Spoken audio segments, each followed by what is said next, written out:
are the very first team to advance to the division final. So lines it up for 3. It's good. Caneva left. What a move. Ganda naman nun. Will drive. Tagle hits the layup. That's huge. That's huge for Tagle. I think kay Jason Rickman. 3 seconds on the shot clock. Jason Rickman.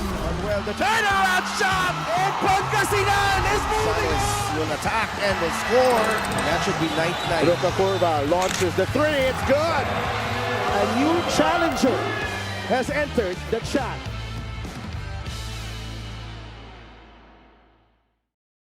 As expected, it was such a heated matchup in Game 1. The Quezon Huskers was able to draw first blood, pero aminado ang lahat that it was a hard-fought win. Bawat puntos ay mabigat, bawat segundo ay ramdam ng lahat. Kayanin kaya ng kampo ng deadly duo na sina Judel Fuentes at LJ Gonzalez na makuha ulit ang panalo? Or will the comeback of Pamboy Raimundo amplify Mark Pingris and the rest of Biñan? MPBL fans, buckle up, because this is Game 2 of the South Division Finals only here at the Maharlika Pilipinas Basketball League.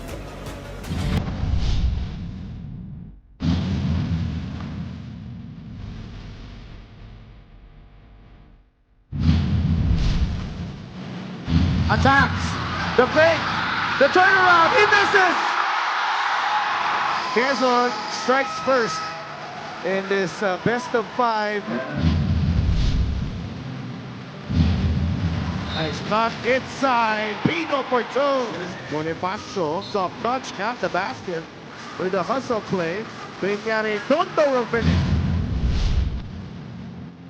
Tackler for 3. Nagkat si Santiago on 2 points. Ruka Curva, he was in there in the blink of an eye. Good team, Ruka Curva. What a pass!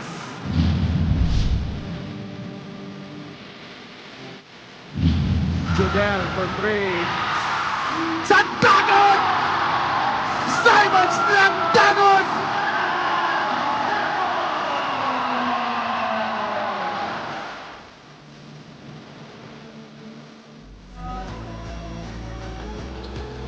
Welcome to Game 2 of your South Division Finals. This is 2025 MPBL playoffs, and the Quezon Huskers are one of the few teams Liga natin that has the luxury of 2 home courts. They are in their other home court tonight.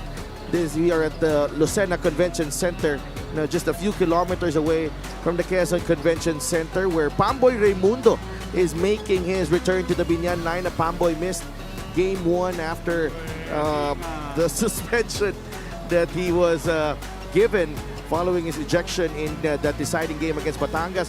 Nagbabalik din para sa Quezon Huskers. JP Sarao, only 1 appearance in the playoffs so far, and JP will hope to play a role in Game 2 as Quezon shoots for a 2-0 lead in the South Division Finals. It's Defiant versus Destined, and we are in Game 2 dito sa Lucena City.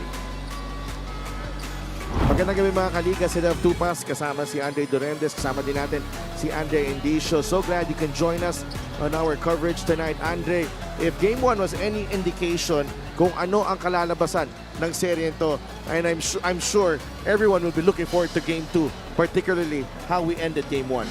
Yeah, obviously, Sadaf, that Game 1 was very close. Much expected for a South Division Finals, I would say.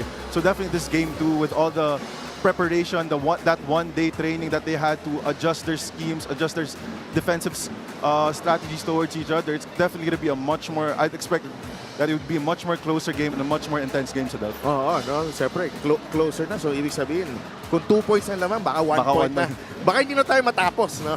Ano na, si Pinoy Sakuragi, naghahanda na for game number 2. Magandang gabi sa mga nanonood sa atin sa YouTube. We're also live on Solar Sports and syempre on pusup.com. Pag-usapan natin ang Game 1 because there's been a lot of talk after that Game 1, lalo na sa last 2 minutes ng game number 1.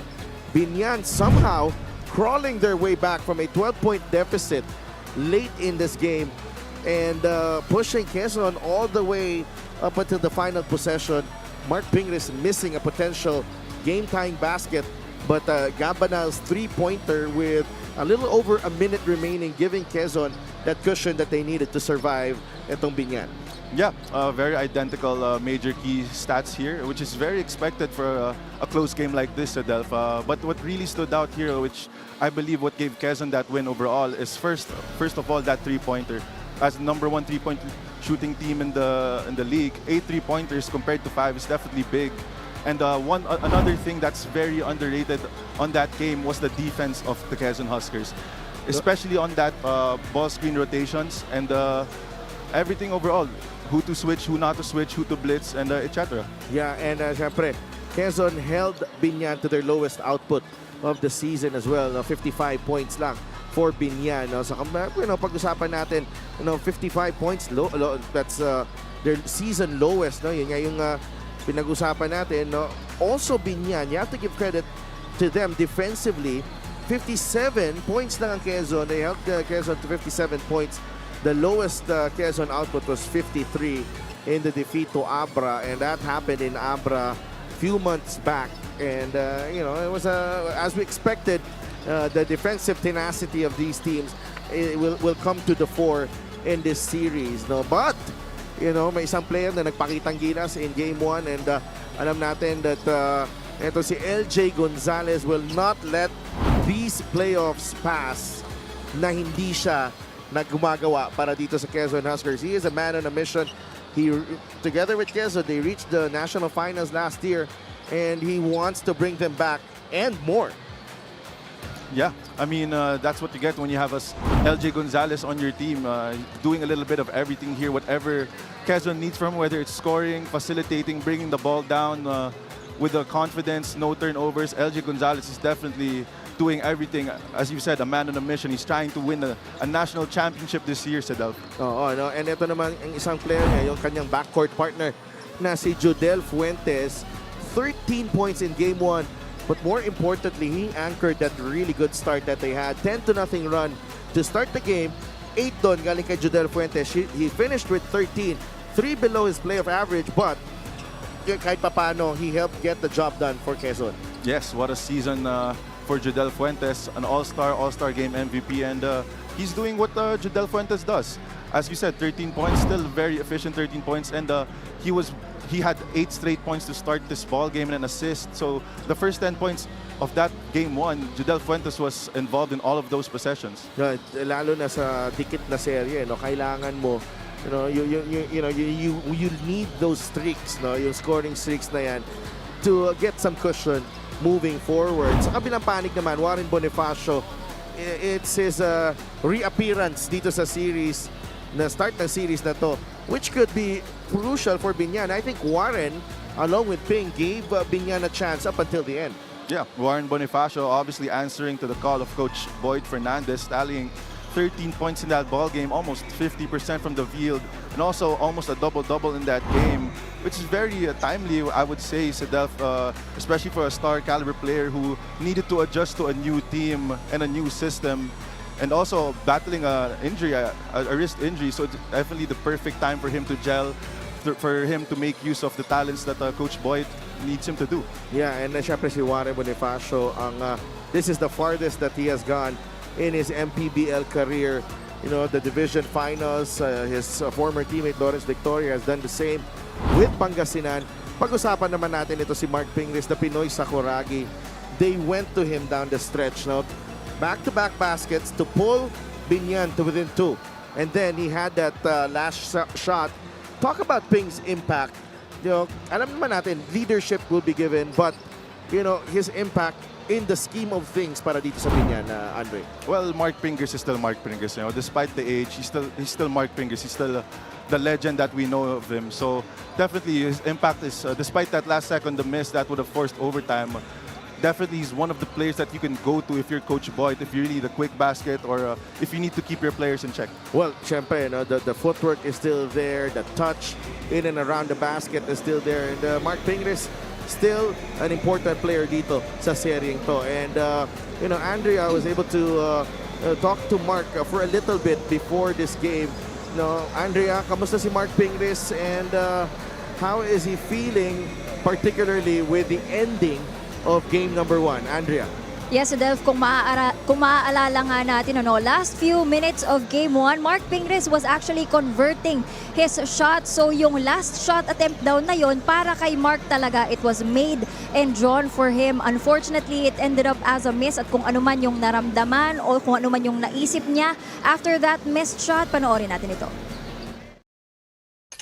Siguro na-excite lang ako nung na-open ako. Hindi ko akalain na na-miss ko yung layup na yun. Kaya napakasakit sa akin yun. Actually, sobrang na-down talaga ako nung time na yun. Na-experience ko na rin dati to sa kung saan ako naglalaro before. Pero mas masakit sa akin to dahil may pagkakataon kami na bumalik sa laro. And sa kamay ko pa. Sa kamay ko pa na nagkataon na hindi ko na-shoot. Kaya pagkatapos ng laro talagang napayak din ako sa sarili ko Dahil sobrang sakit para sa akin. Dahil ako kasi very competitive na player.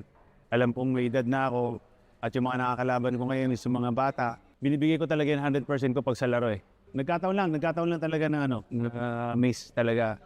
Tsaka sa kanila talaga yung laro. So, bawi na lang kami. Na-appreciate ko silang lahat. Kasi yun yung pinaka-down na down ka talaga nung gabing yun. Sobrang na-appreciate ko sila. Bilang mga kapatid talagang lumapit sila sa akin. Na-approach nila ako. And pati sa dugout, niyakap ako ni Boss Monching, pati sila coach.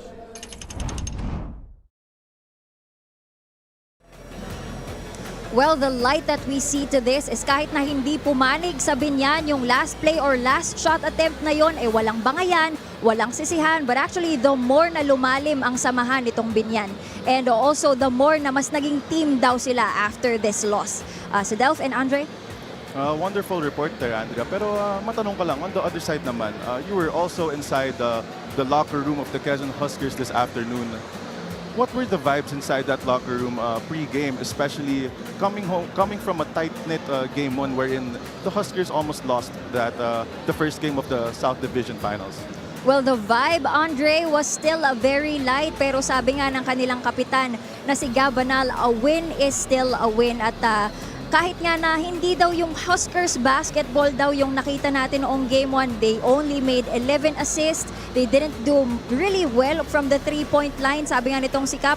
Pero they are hoping na sana mas maganda yung maipakita nila this Game 2, especially now with the additional veteran or leadership presence nitong si Pamboy Raimundo ng Biñan. Andre? Thank you so much, Andrea. So, thank you for setting up our Game 2. Quezon going for a 2-0 lead against Biñan. Let's go to Richard Campos for the starters. Holds a 1-0 lead over the Biñan Tatakgel. Live on Solar Sports, pusupi.com and on YouTube channel here at Lucena Convention Center. Join me in welcoming the starting lineups. Introducing first the Biñan Tatakgel Beast Motorcycle Tire GameX. Small forward number 88, Kenny Roca Curva. Forward number 31, Jaymar Waray Gimpayan. At guard number 0, Pamboy Raimundo. To guard number 22, Carlo Lastimosa. Playing center number 15, Pinoy Sakuragi, Mark Pingres. The head coach is Boyet Fernandez. Assistant coaches, Gino Manansala, Gino Manuel Eliazar Cabototan, and J.R. Manansala. LGU partner is Mayor Jel Alonte with Ruben Tan and Monching Talisayon. Team honors Jid Año Nuevo. And now, bring the noise for your Quezon Huskers. At forward number 93, Vince Magbuhos. Shooting guard number 2, Judel Puentes. Coming in at center number 5, the Excalibur, Simon Sandagon. Point guard number 13, LJ Gonzalez. And at forward number 77, the MPBL Season 2 MVP, Gab Banal. They are led by Eric Gonzalez, assistant coaches, Richie Tixon, Ed De La Torre, Luis Nolasco, Jonathan De Guzman, Nash, Racela, Bernard De Guia, and Gumaca Councilor Jeric Teng. Team Manager, Attorney Don Rico Capunan. Team Quezon owners, starts with Governor Jodel Fuentes, LJ Gonzalez, Simon Sandagon, Vince Magbuhos, and Gab Banal. Pamboy Raimundo returns to the starting lineup alongside Carlo Lastimosa, the Pinoy Sakuragi, Mark Pingres, Waray Himpayan, and Kenny Rocacurva also keeping their spots in that starting five for Biñan. Our officiating crew, Jay Francisco, Edmar Avis, Ray Gabriel, and the substitute referee, Lester Arcega.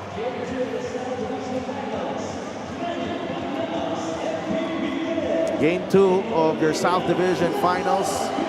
Quezon against Biñan. Huskers going for a 2-0 lead. And the Huskers win the tip.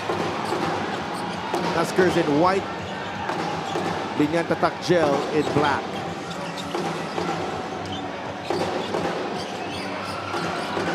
Pamboy keeping a close watch on Jodel Fuentes, but Jodel says, no problem, I got this. Yeah, just like in game 1, there's Quezon Huskers starting off the offense with Jodel Fuentes. And just like game 1 as well, same result. Another Jodel Fuentes basket. Carlo Lastimosa played only 10 minutes in game 1. Very aggressive to the cup. Carlo Lastimosa, I think this is a matchup defensively for Jodel na medyo challenging with Carlo's size and his ability to get to the cup. Mintis ang tres ni Gabanal. Yeah, I agree. Talagang si Carlo Lastimosa is going to be a matchup problem, I would say, for everyone. As he hits that three-pointer, he can really do it all on the offensive end. He can attack that basket from the wing, hit an open three-pointer, and also post up your player. It's 5-2 to start. 5 straight points for Carlo Lastimosa to start the game. Sandagon with a push shot. That won't go. Rebound, Pinoy Sakuragi. Kay Carlo Lastimosa ang bola. Banal na yung nakabantay sa kanya. Carlo spins, finds Waray. The cross-court pass to Kenny. Kenny for 3. Got it! Oh, but Pingles is down. Carlo had to give up the foul. Mark Pingers seems to be hurt. I think he rolled his ankle there. A 3-point shot is brought to you by Extreme One-Stop Shop Appliances. And Mark Pingres, there was a push on that rebound, and hopefully he's fine. And Mark Pingres, this is going to be tough as well with the quick turnaround that we have at the moment. Only 1 day in between game 1 and game 2. No, definitely that's a big factor, talking about the recovery of the players, especially if you're playing a very high-intensity ball game here in the playoffs. 1 day. Siyempre, nag-practice pa rin sila sa 1 day na yun. Kaya talagang mahirap talaga in terms of recovery yung ganitong schedule. And Pingles is limping as he goes back to the bench. Jodel in Bayan had him well covered. Mamboy Raimundo finds Lastimosa. Lastimosa with a fadeaway. What a start para dito kay Carlo Lastimosa. He's got 7 of the 10 of Biñan. Magkabaliktaran, no, si Delph. Nung game 1, si Jodel early 8 points. But ngayon, sa kabilang panig naman, si Carlo Lastimosa early 7 points in this game 2. I think it's a Pamboy Raimundo factor as well, Andre. You know, Pamboy likes to go to Carlo early on. Yeah, I agree. Rocacurva in and out on the 3, but that was a good line for Kenny. Ball will stay with Biñan.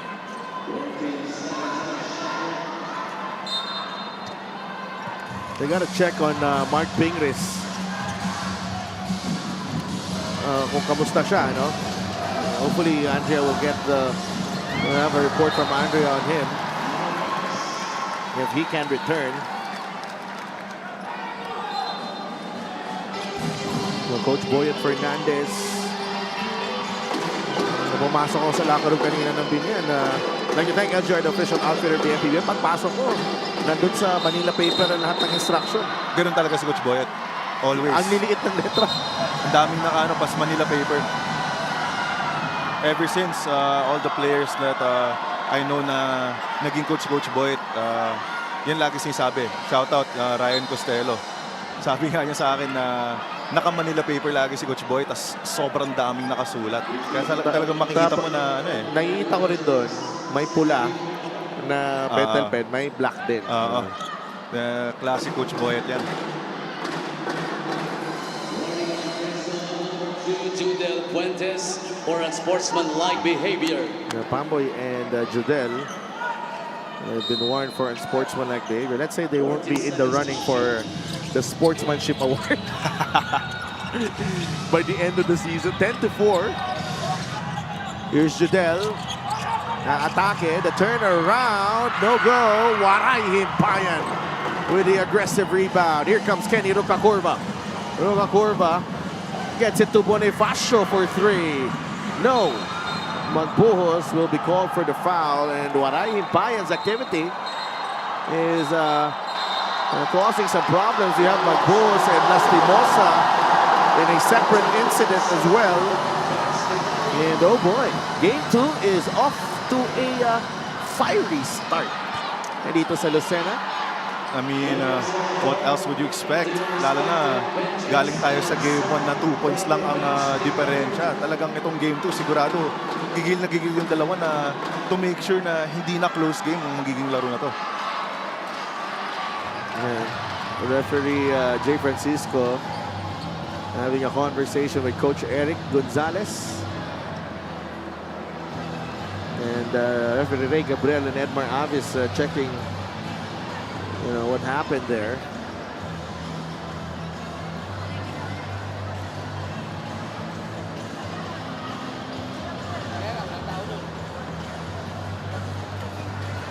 It looks like they have a decision already. There's a foul on Magbuhos.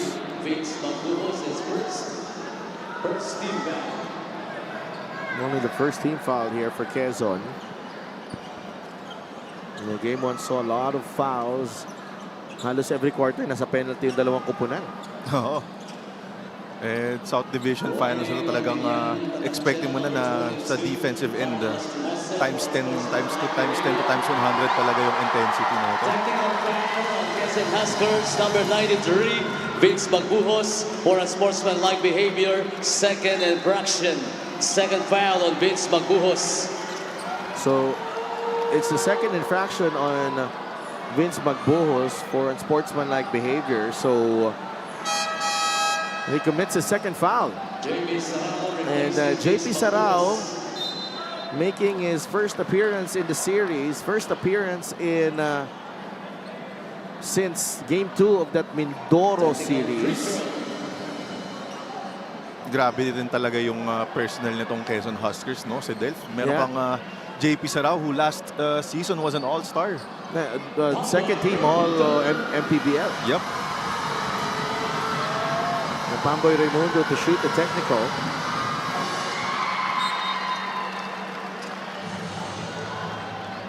The series travels to Biñan on Monday. And then Wednesday if necessary. Here's Rocacorva. They go to Pamboy Raimundo. Carlo Lastimosa. He got the switch that he wanted. Bonifacio shoots over Sarao. He puts it in. 13-4. And Biñan is in control here in quarter number 1. You know, when Warren Bonifacio's mid-range jumper falls early in the ball game, he really plays well the rest of the game. So Talk about. I think it's the same thing with Judel Fuentes when he hits the 3 early. Definitely. Parang microwave yan si Judel Fuentes. Pag na-on mo na talaga, tuloy-tuloy na. Pass was too close to Gabanal. Ball is loose. Bonifacio. Tumama yung tuhod sa kalaban. Fuentes, nabitawan ng bola. Sarao inside. He's blocked by Waray. Here comes Kenny. Roca Curva takes the floater and knocks it down. What a start here for Biñan. Playing their game and at their pace. That's the play of the game, brought to you by 747 Live. Dito ka sa legit. Your game, your chance, your thrill. Only with 747 Live. Sandago, they go down low to Sarao. Can't get past Bonifacio. Roca Curva surveys his options. Flips it up. No. Roca Curva is there. Gab able to control. LJ, the crossover. He gets the roll. LJ Gonzalez making use of that low pickup from left to right, avoiding that defender for an easy layup. What a pace we're playing right now. That's the fast break of the game, brought to you by Extreme Expo personal karaoke speaker. Everyday karaoke. Biñan's pass was weak. Naagaw ng Quezon. Fuertes, pass behind him. Roca Curva recovers possession for Biñan. Finds Lastimosa for three. No call. Oh, I thought there was a foul there, Sadel. I thought so too. Sandagon, bigay kay Banal. The three, it's good!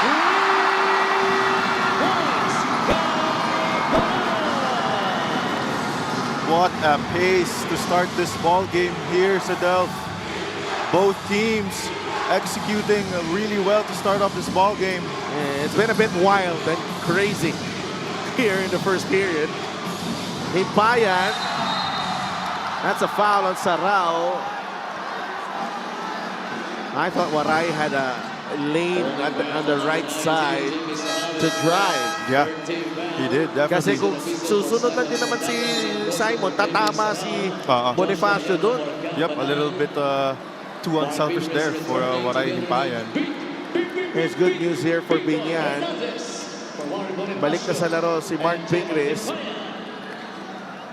Big Boy Hernandez making his first appearance in the ball game. Uy, Kenny na libre. Hernandez. That's a push on Will Gozo. He's been struggling with the calls since the first game, Will Gozo. A lot of fouls off the ball for him, Andre. Yeah, and that's due to his defensive tenacity and aggressiveness, especially trying to battle the bigs of Biñan for possession. And other times, the referees caught him with a little bit too much contact there. Pingris. It's back to Carlo Lastimosa. Tamsi ang nakabantay. Ping with the pick. The runner from Carlo, no. Nag-agawan ng dalawang nakaputi. It will stay with Biñan. 14 on the shot clock again. 14 seconds on the shot clock. Lastimosa to Roca Curva. Pamboy. Ping wants it. Hierro is there. It's a foul on Joshua Hierro. Quezon in the penalty. Pushing foul on number 41, Joshua Hierro. Penalty. No, despite that foul, Sadaf, I really like how Quezon is defending that post on Mark Pingris. Pinapatanggap nila pero pagkatanggap pala ni Mark Pingris, makikita mong nagka-cat and mouse na yung mga wing players ng Quezon trying to make it difficult for Mark Pingris to make a move down that post. In short, medyo nade-delay din dito si Mark kung anong gagawin niya. 9 points, 4 rebounds, and a couple of blocks for Mark Pingris in game 1. Ping misses the free throw. He likes this. He likes these type of games, Mark Pingris. The free throw of the game is brought to you by Extreme Appliances, ang subok at kompletong appliances brand ng Pilipinas. Now in the twilight of his career and still playing meaningful games, you cannot ask for more. And also the shape that he's in right now. Grabe, makikita mo talaga na kondisyon pa rin si Pinoy Sakuragi. Gozum trying to get past Hernandez. Bigay kay Opiso. No. Hierro with a rebound and he puts it back in. Simply out-muscled Lastimosa there. Well, Joshua Hierro is a big wing. Kaya definitely has an advantage, especially trying to a player from his position is trying to box him out, he can easily go on top of these players and overpower them to get that offensive rebound. Luka Curva misses the three. LJ Gonzalez, atake sa gitna. LJ Gonzalez gives Quezon the lead. You see that fast pace when attacking that basketball. LJ Gonzalez, not a lot of young guards have that. Fast Break of the Game is brought to you by Extreme Cool Air Conditioners. Ang Extreme magpalamig free installation for split type air conditioners. Lastimosa took an extra step. Carlo, no. Hernandez draws the foul. 2 free throws coming up. Big boy Hernandez battling 3 players from the Quezon Huskers there, en route to his offensive rebound. Tupeng Lagrama comes in for LJ Gonzalez. Papalitan naman ni Renzo Sobido. Ito si Pamboy Raimundo.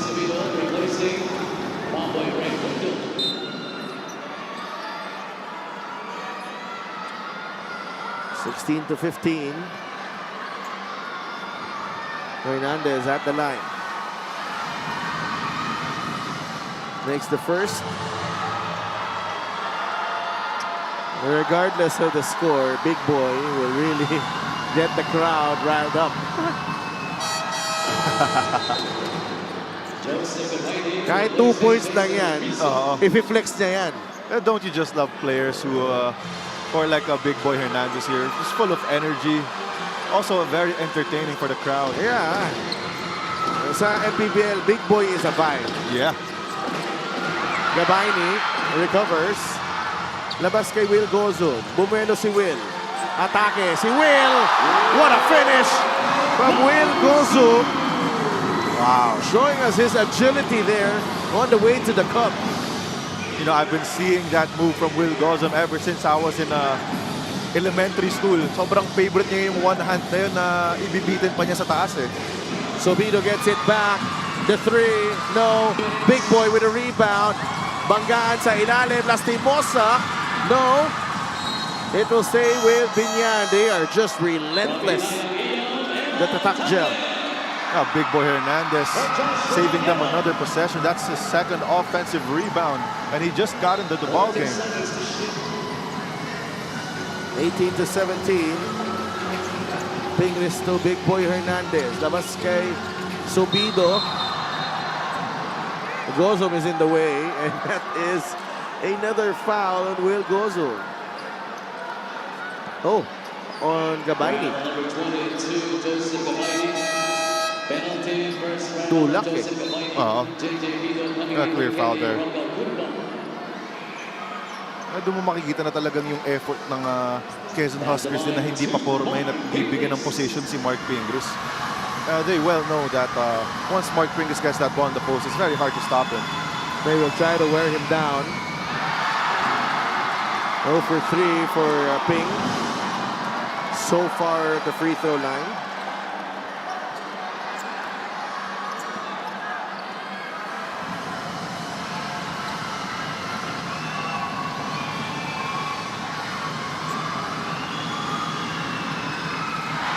For 4 for Mark Pingris. Pwede ka mag-hack-a-ping dito. Look at Gabaini and Big Boy battle for position underneath. That's an offensive foul. That's an offensive foul. Hinabol niya eh. That's a correct call there. Hinabol niya yung pick eh. Alam niya na kung doon siya tumayo, hindi tatama. Kaya niya in-adjust last second. The bigs here of the Quezon Huskers are in foul trouble early. We got Vince Magbuas with 2 fouls. Joseph Gabaini also with 2 fouls. Pido gets it to Pingris. The kick out. Sobido drives baseline. That's a good shot. No. Ping, put back. Still no go. Wow. And the refs are calling it tight. Mark Pingris is struggling to start off this ball game.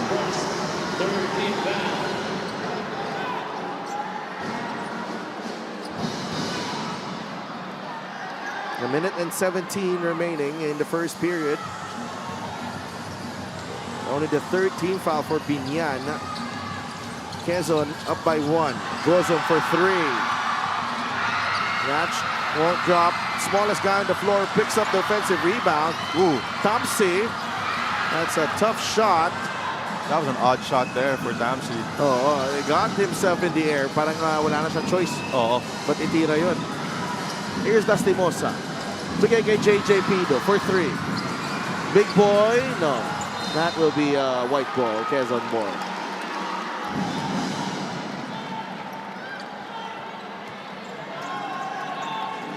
Biñan's been getting some good looks here, Andre, in the last few possessions. Yeah, they've been executing their sets really well. All of the screens are hitting. Everyone's moving in synchronized. Now, Carlo Lastimosa has not gotten a rest here. Ooh, another foul. Yeah, it's been tight. It's been tight here in the first period. And it's just the first quarter here sa Delph. Parang inuubos na ng Biñan yung mga pwedeng fouls ng big man ng Quezon.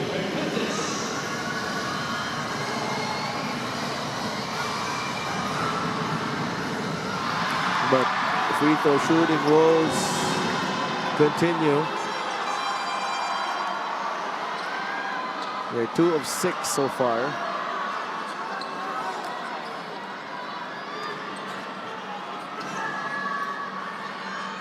(18 to 17). 26 seconds remaining. Ang init na simula natin, medyo lumamig din.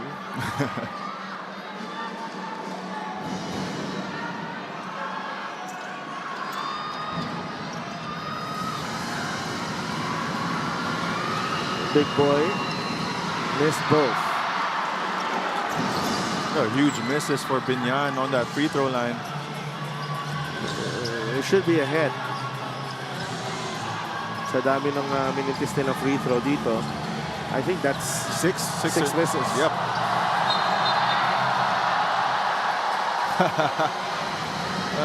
Showcase ni Kopeng Legrama ang kanyang dribbling skills here.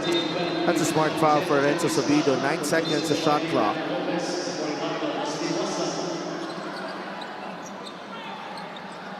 Nalabanan ng mga gwardiya dito. Topeng and then Mantagle against Bam Lopez and Renzo Sobido. Legrama will shoot the 3 off to the right. Bido has time. Sobido leans in and he backs in the 2-pointer. Renzo Sobido has always been a big shot maker when it... Oh, what's happening right now? Well, I think they did not like... They took exception to the, konting nudge sa paa ni Tamsi nung bumagsak si Renzo Sobido after making the shot. It will count for Renzo Sobido.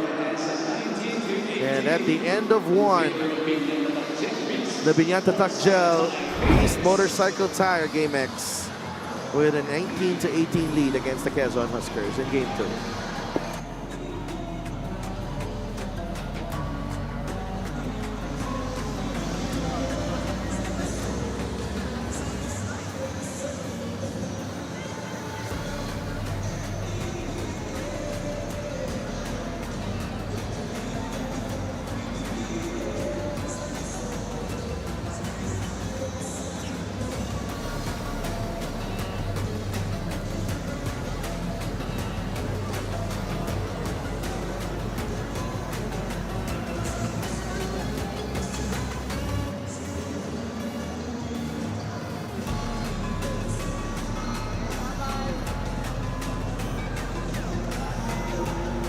Nagbabalik ang MPBL.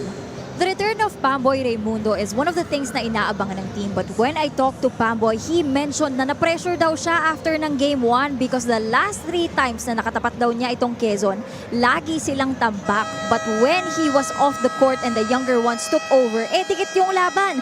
Biro niya nga sana naman hindi ako yung problema. Actually, after the game, nilapitan ni Pamboy si Renzo Sobido and the other guards asking for their advice. The veteran asking the younger ones, we can really see the humility mentality in here. Tinanong niya, what are the things needed to be done? What was the X factor? And Renzo Subido said, it's the willingness of everybody. Young or veteran ka man, star player o hindi, everybody was willing to do even the smallest things. Walang ego, walang ere. Sedelf, Andre?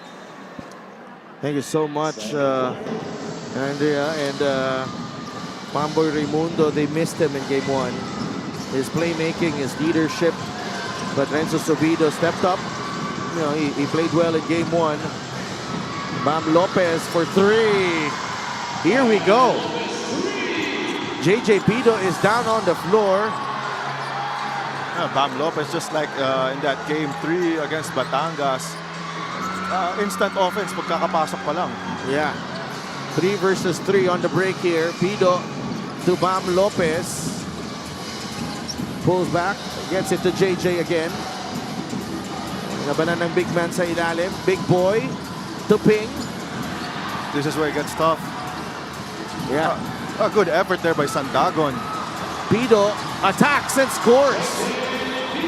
JJ Pido, 5-0 run for Biñan to start the period. That's the play of the game, brought to you by 747 Live. Dito ka sa legit. Your game, your chance, your thrill only with 747 Live. Banal and Pido. May konting headlock, may konting kiss-kissan, pisikalan. Lahat na. But a foul on JJ, clearly. And here's the adjustment in game 1. Mike Maestre, but he's playing the 4 here. He was playing the 3 in the 4th quarter. And certainly Coach Boyat saw something in there. He kept him in the game for a long time. And Gambanal holds on to his right ankle. That ankle has been a problem for him. Hopefully he's going to shake this one off. We've seen Gambanal's toughness, his leadership, his clutch play in these playoffs. Quezon Huskers captain, the former MPBL MVP, certainly showing his worth here. Niloko ko nga siya eh. Gab, mukhang mas marami ka pang clutch plays ngayon kaysa nung MVP season mo. Anong sabi ni Gab? Sabi niya, mukha nga. But I think the clutch plays are happening in the more meaningful games. Yeah. In the big games. So, dyan siya nasusubukan ngayon. And, you know, all these years na, you know, he's been around. You know, he's been around Philippine basketball for quite some time. And nakita natin ngayon, Gab Banal has reinvented his game. It continues to contribute. This free throw of the game is brought to you by Shio Appliances. Ang subok ang kompletong appliances brand ng Pilipinas. May not be the main man anymore, but certainly still an integral part of what looks like a championship team in Quezon. Yeah, definitely. I think what makes a really great player, and especially in the league we have here today, is how adaptive you are, and how and one play there for Judel Fuentes. What I was saying was how adaptive you are to a system, whether dati star player ka, dati sanay ka sa'yo lahat ng bola, and for you to turn that into something where you're still very efficient, where you can still where your team can still rely on you for you to win. Yun yung nakukuha ng Quezon ngayon kay Gab Banal, a leader, someone that they can rely on, especially down in the clutch. You know, he may not be the same scoring threat as he was in his MVP season, but definitely his efficiency went up, and I would say his maturity in the sport of basketball. Well, talk about efficiency again. Judel Fuentes, you know, adapting to what should be done. Inatake niya yung depensa doon. Gets the and one. Bam Lopez falls to the floor. Gets it to Subido. And he knocks it down. Renzo Subido. That is the assist of the game, powered by 747 Live. Dito ka sa legit. Nakaupo na. Si Bam Lopez, nahanap pa niya. Si Renzo Subido. Now, I thought there was going to be a foul called there too on Gab Banal. But regardless, playing Bam Lopez showing to everyone that even without the referee's whistle, tuloy-tuloy lang yung laro niya, and he eventually got an assist there to Renzo Subido for an easy. I don't think that was an easy shot, though. I mean, for Renzo Subido, I would say That's an easy shot. it's an easy shot. But for us normal people, definitely. LJ to Judel. Yes! Judel Fuentes, 11 points in the first half. Quezon to within 2, and Subido is fouled. I like how Renzo Subido is playing right now. Even in game 1, they need him to be this aggressive as well, Andre. Yeah, and I think nabuhay yung aggressiveness na to due to the demand, especially in that game 1 na wala si Pamboy. Talagang makikita mo na nag-iba yung demeanor din and yung pag-atake ni Renzo Subido. So tingin ko talaga nabuhay yung aggressiveness na to due to the demand na kailangan sa kanya ni Coach Boyet. As they say, necessity is the mother of all invention. So, 0 for 2 for Renzo. Hindi siya makapaniwala. Oo. Yung una, hindi na siya makapaniwala. Pangalawa, mas hindi siya nang makapaniwala. And for a guy who's shooting really well beyond on the free throw line, talagang hirap paniwalaan yung 0 for 2. 14 points for Judel Fuentes. A fiery first half for Judel. Ruka Curva trying to answer. No. Fuentes with a rebound. Watch out for Judel Fuentes here. He's feeling it. Mainit ang kamay niya and he finds Banal. Banal against Maestre. Labas kay Judel. Ping is there to help. Judel, fade away, won't go. Ruka Curva grabs the rebound. Here comes Kenny. Looking for Subido. Hard closeout. Wow, what a recovery for Quezon. Waray Hibayan. Not able to score on that layup. Parang minadali ang layup na yun. I think he could have also went with his left hand instead of his right. That's a double foul on Banal and Subido.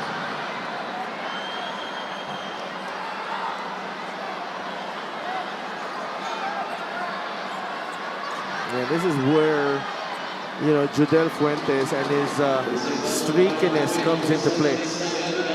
Alam mong mahirap talaga kumuha ng punto sa playoffs. But when Judel Fuentes is in a flow, he's in rhythm, and he's feeling it. It's just, you know, hahanapin na siya, hahanapin. Magka-create talaga ng sitwasyon eh.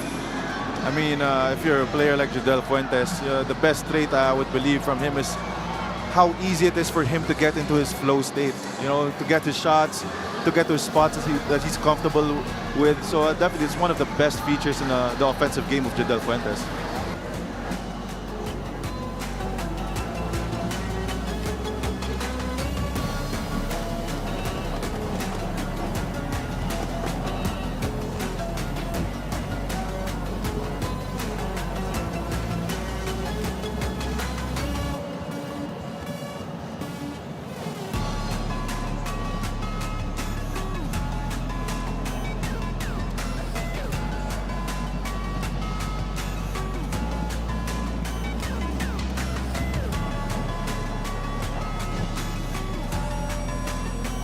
Reminder na po sa ating cheer band, wala po magpapatugtog during time ng order po.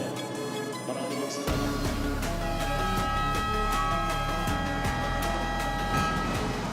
Attorney Don Capunan is back for game 2 here in Lucena.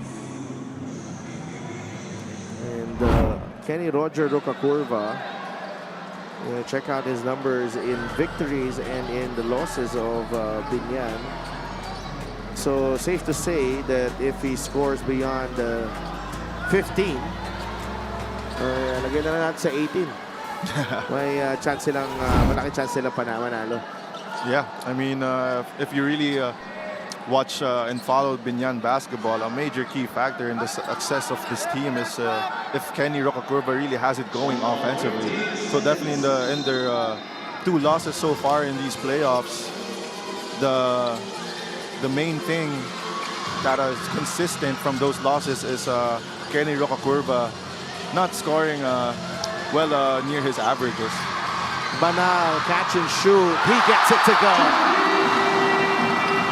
Banal continues his fine shooting form here in the South Division Finals. 7 points, and we're only in the first half. You know, it still amazes me, Sadel, how Banal transformed this game into a really deadly catch and shoot shooter in this league. Maestre to Ping. He finally gets the bounce.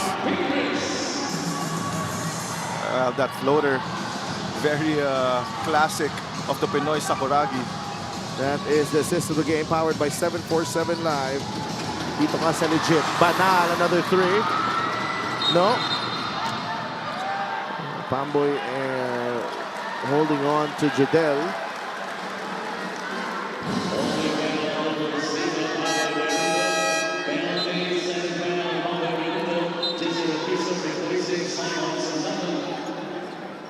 Biñan is in the penalty. That should be 2 free throws for Jodel Fuentes.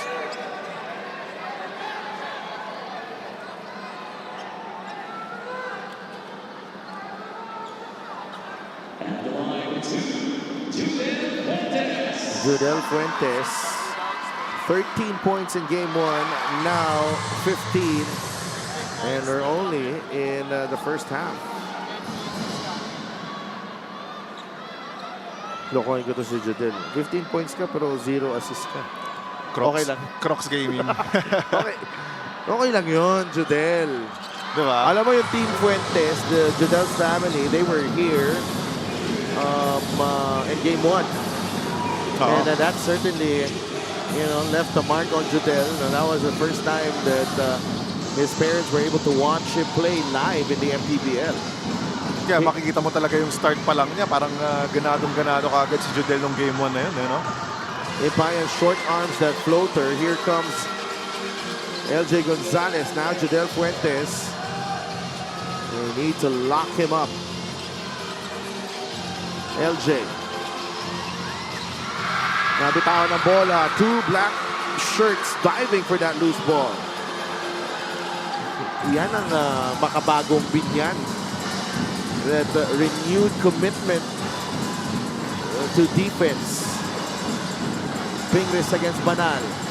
Gabain is ready to help. Maestre down low. Waray for 2. No. He's been struggling, Waray Hipayan. Yeah, that floater hasn't been falling for him this series. But in that possession, I would have opted for Mike Maestre just to shoot that 3-pointer. He was free for a cool second there. Yeah. Jodel, 8 seconds in the shot clock. Fuentes against Raimundo. Finding the angle, no good.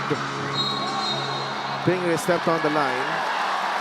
Bola mananatili sa Quezon.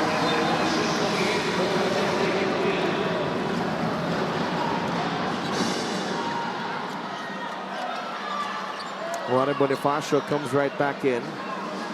We have a referee substitution here. Arcega comes in for Gabriel. Otep Gabayni gets a breather. Balik si Simon Sandagon.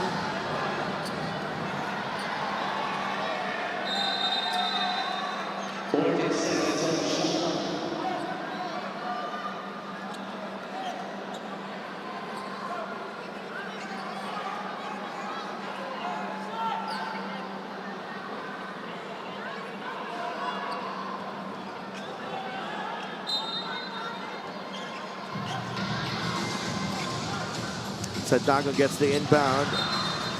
And the Kenny Rocacurva knocks that ball away against LJ Gonzalez. Parang nung game 1 lang. Kenny Rocacurva really trying to make it hard for LJ Gonzalez to even accept that basketball. Pinapahirapan niyang patanggapin si LJ. Going back to what almost all coaches say, the best way to stop a player is wag mo nang patanggapin ng bola.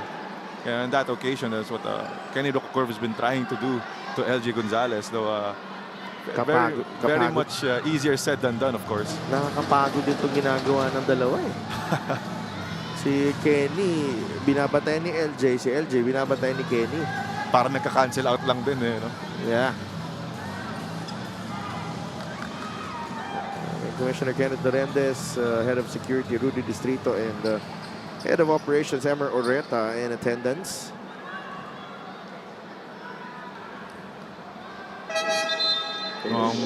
Busy sa cellphone si Com KD doon. Busy. Sabihan mo nga, pagsabihan mo nga. ikaw ano dyan eh.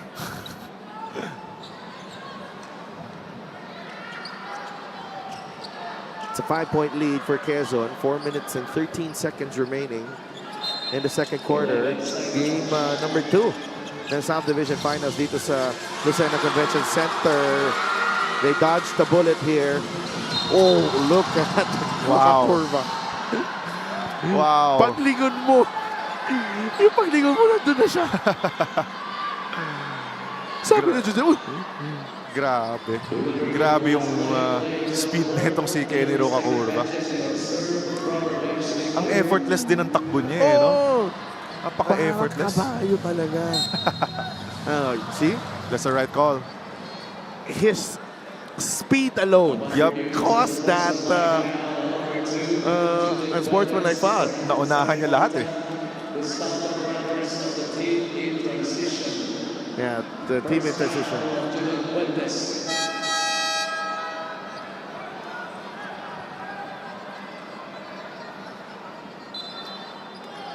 So 2 free throws plus ball possession for Biñan. Yeah, that's the right call.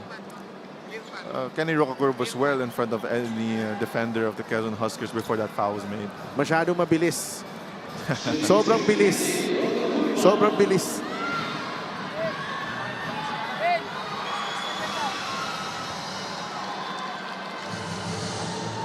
Ako talaga interesado ako eh. Pag nilagay mo to sa oval, sinong mananalo sa karera eh. 100 meter sprint lang. 100 meter sprint lang. Oo nga. Kasama natin sa all-star natin. Mga lahat ng mabibilis sa MPBL. Sino pa ba yung mga iba dyan na speedsters natin? Ako, Orlan Mamar, bilis din. Orlan Mamar, isa pa yun. Oo. Ito, Peglagrama, isa pa yun. LJ. LJ, Kenny. Yeah, mga Jero Ligario, mabilis ba yun? Mabilis. Or makulit. Makulit din. Pero mas makulit ata. That's an offensive foul of Ping. Medyo hinabol din ni Ping doon.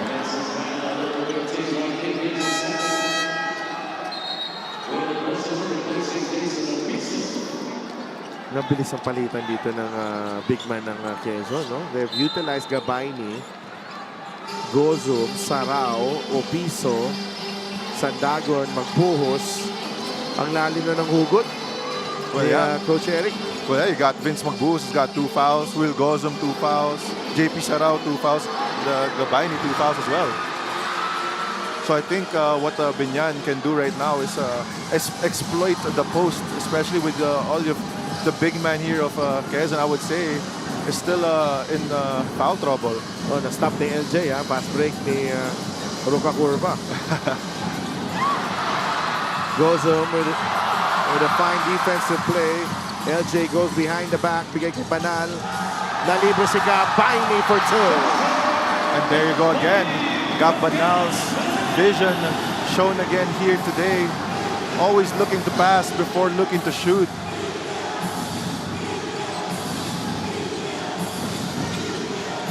Bonifacio.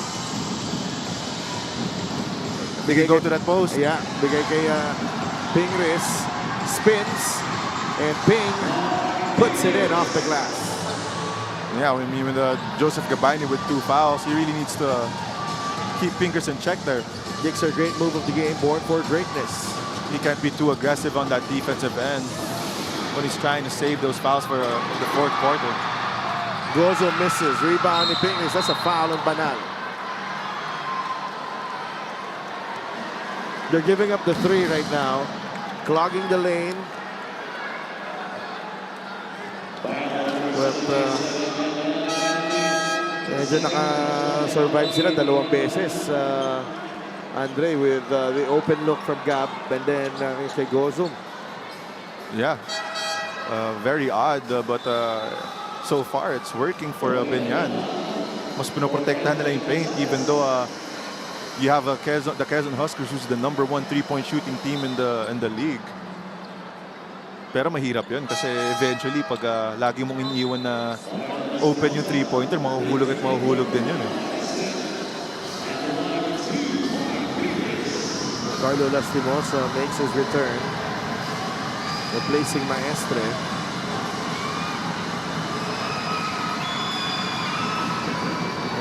Fingers finally makes a free throw. Gusto pang aperan si Joseph Gabay nito, no?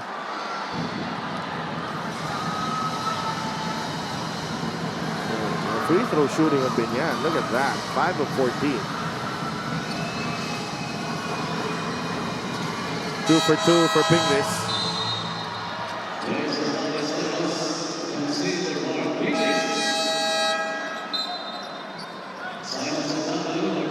Six of 15 at the line. 9 misses for Biñan. Should have been up. Yeah, well above up. Lagrama to Gozo. Drives, tough shot against Ballesteros. Lastimosa. Go to Pamboy, back to Carlo. Then Stamsi now. Bonifacio providing the pick. Off the glass and in for the 3. Para kay Carlo Lastimosa. He's got 10 in the first half. Biñan regains the lead. Sandagon will drive. Dalawang big man ang sumabay. And Sandagon will earn the 2 points from the line. Yeah, and just the confidence there from Simon Sandagon attacking a very great interior defender in Kuya Bale. And he got the foul in that situation. Usually, other players, pag makita mo sa ilalim si Jason Ballesteros, mag-iisip ka talaga kung maatake ka pa rin eh. Simon Sandagon, again, another solid playoff run para sa kanya. 8 points and 5 rebounds. His average in the playoffs. We are tied at 36 after that split from Simon. Both teams already over the limit. Biñan has a couple of timeouts left here. Hindi pa nila nagagamit. Bonifacio against Gozo. Bonifacio pinilit. Offensive foul. I think that's a 50-50 call there. Yeah. Could go either way. And that is a basket as well for Warren Bonifacio. So and they will challenge it. You gotta see the replay for this. Nandun sa harap ni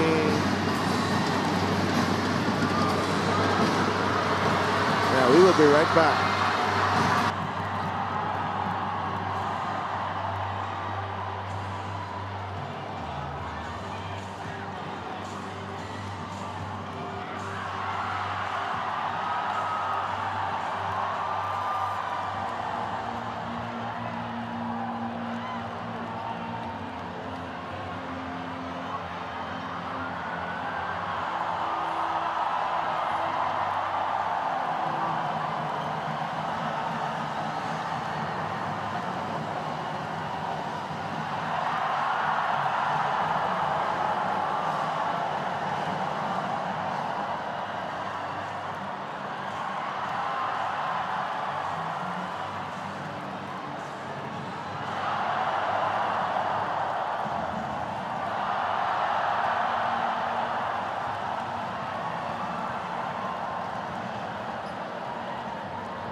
The review, the challenge was unsuccessful. Offensive foul on Warren Bonifacio. Unsuccessful challenge for Coach Boyet. He's not happy. Yeah, like I said, it's a 50-50 call. He had his elbows out. Had his elbows out. and use that to carve some space. Yeah. There was a little swing, very forceful. Yeah, but then again, it's really a post move. But you do that when you're in the post. Exactly. So it's You really have to protect your space as well. So it's really a 50-50 call. Depende na lang talaga kung anong mas nakita ng ating mga referee. Topeng. Good denial. Abundo is in the game. Gozum. Here's Bonifacio. Offensive foul. Juan Bonifacio. He is just so smart. Naisahan niya si Will Gozum dun. Halos nagkasabay ito sa NCAA, itong dalawang players na to. So, you know, they've had a few meetings as well in the NCAA with Warren with Mapua and Will with St. Benil. We have a minute and 10 remaining in the second period. 5 turnovers apiece. We are tied at 36.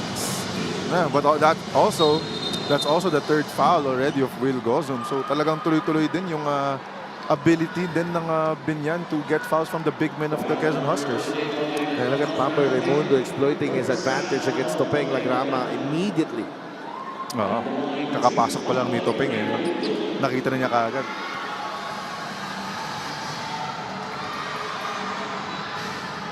And Biñan slowly but surely improving those free throw numbers.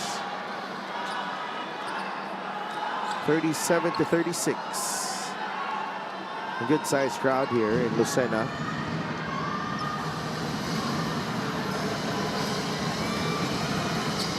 Two for two for Pamboy Raimundo. 3 points so far para kay Pamboy to go with the 3 assists. Under a minute remaining in the first half. Tamsi to Tupeng Lagrama. Lagrama gets it to Sarao. That's a travel. And that's the thing with the layoff from Sarao. You know, kamusta ang timing niya? How sharp he is. Yep.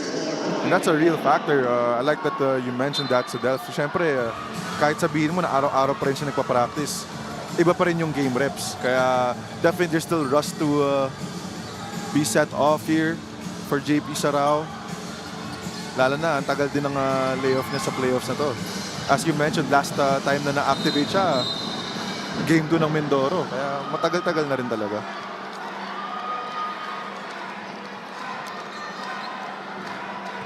And this is the problem when you face Biñan.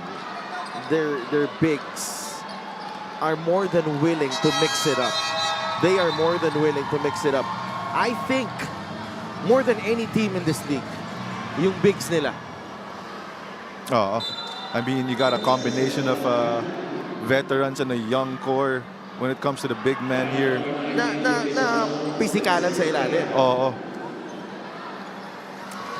Probably Pangasinan has the same. LGR is the official outfitter of the MPBL.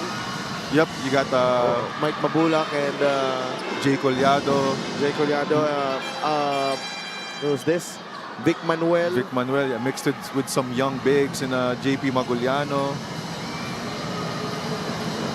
Yeah, almost the same dynamic here for Biñan. Split at the line para kay Juan Bonifacio.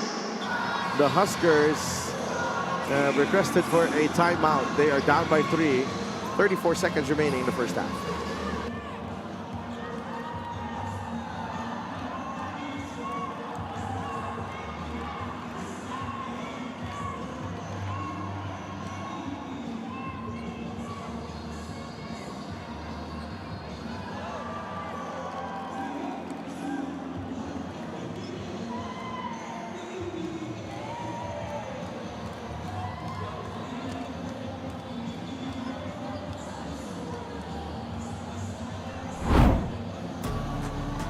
Our player matchup, two explosive guards. Carlo Lastimosa and Judel Fuentes. And not surprising that they are also the leading scorers right now for their respective teams so far. Carlo has 11 and Judel has 16 here in the first half. Also, both players that can score from all three levels of the basket, whether it's a catch and shoot three-pointer inside and attacking the basket as well. It's definitely a great playoff game matchup here, talking about Carlo Lastimosa and Judel Fuentes, who are also both big-time playoff performers. Yeah, that's true. Ang gusto ko, iba-iba din style ni si Carlo, mas flamboyant, no? You see him with his court savvy. I think Judel is more of the old school type of guard. Tama. And his footwork and his ability with the basketball, his ball handling. Sarao finds Sandagon. He will finish. Great extra pass from JP Sarao. Able to find Simon Sandagon. Coach Boyet Fernandez calls a timeout.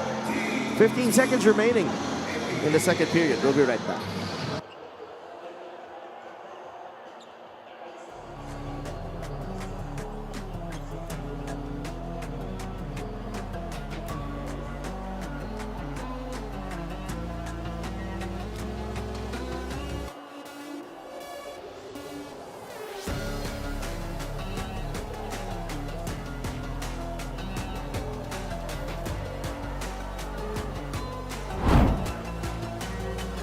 That's our Gixxer fan of the game, born for greatness. Office of the Mayor?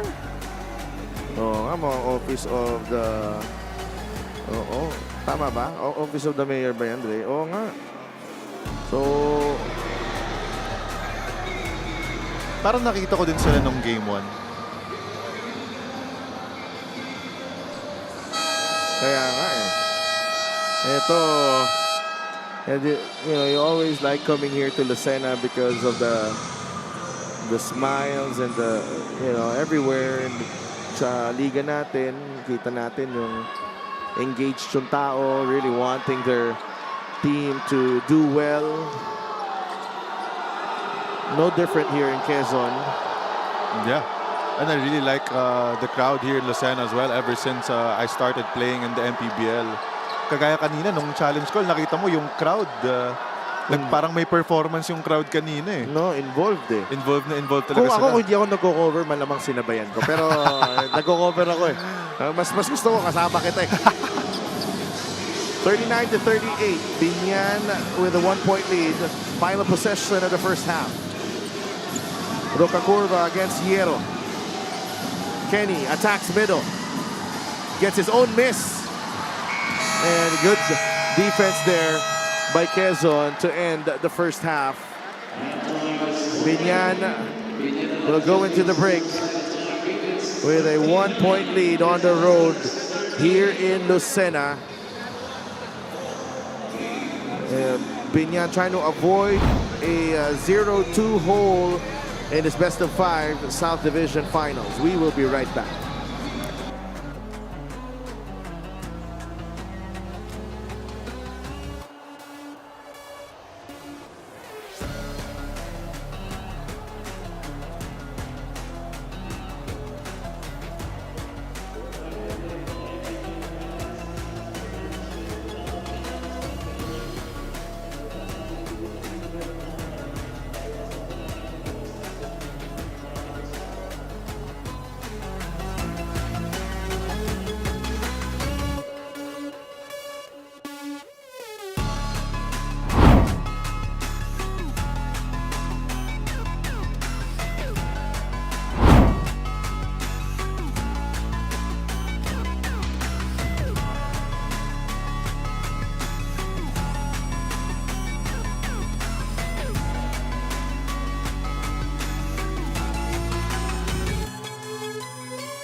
back inside the Lucena Convention Center for your Maharlika Pilipinas Basketball League. My name is Andrea Entiso, and right now, we will be having our halftime interview together with Assistant Coach Jeric Teng of the Quezon Huskers. Thank you so much, Coach, for joining me here at the half.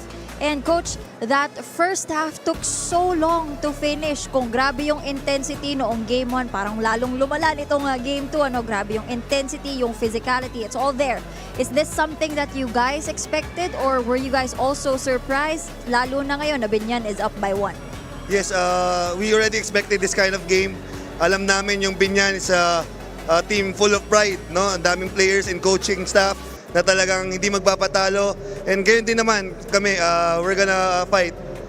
And Coach, you said na ang Biñan hindi yan magpapatalo, pero how important is it for the team na maipanalo nyo po itong Game 2, knowing na sa susunod nating laro ay sa Biñan na po? Ayun nga, kaya matagal yung game na to. Both teams know how big this game is. Lalo na for us, we have to protect our home court. Sa mga series na ganito, very important that you protect your home court. You win sa home court mo para pagdating mo, we have some leeway of mistakes. Speaking of home court, Coach, looking at our home court now, punong-puno na naman po tayo. Anong gusto niyo pong sabihin sa lahat ng sumusuporta sa Quezon? Siyempre, nagpapasalamat po kami sa lahat po sa inyo na nanonood po ngayon sa Lucena Convention Center. Maraming salamat po sa walang asawang suporta po sa team ng Quezon Huskers. Siyempre, pasalamatan ko na rin po ang mga talagang supportive sa amin from day one. Ang aming team owners, Governor Dr. Helen Tan, Boss R.D. Ronel Tan, Congressman Attorney Mike Tan. Nandito rin po, nanonood sa aming live, si Bokal Doc Kim Tan, si Dr. Camille, Malik, Kobe, and Calix. Nanonood din sa atin ng live, si Mayor Ralph Lim, one of the owners, our team manager, Attorney Don Kapunan, at lahat-lahat po ng mga Quezonian sa sumusuporta sa Quezon Huskers, lalo-lalo na po sa mga kababayan ko dyan sa Gumaka, Quezon. Sana tuloy-tuloy na support tayo sa team, and good luck sa mga athletes namin panlaban dyan sa Palarong Quezon, mga kababayan ko sa Gumaka, Quezon.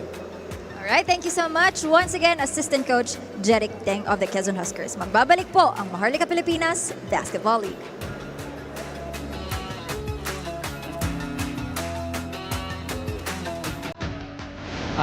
Sa offense, talagang kailangan namin maghanda at mag-prepare, and kailangan namin itama lahat ng mga mali namin sa loob na part.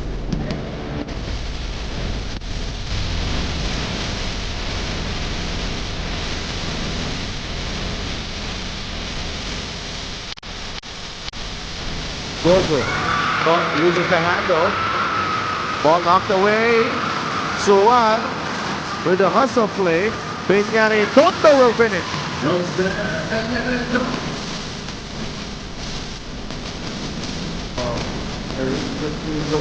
What a pass! With eyes behind his head.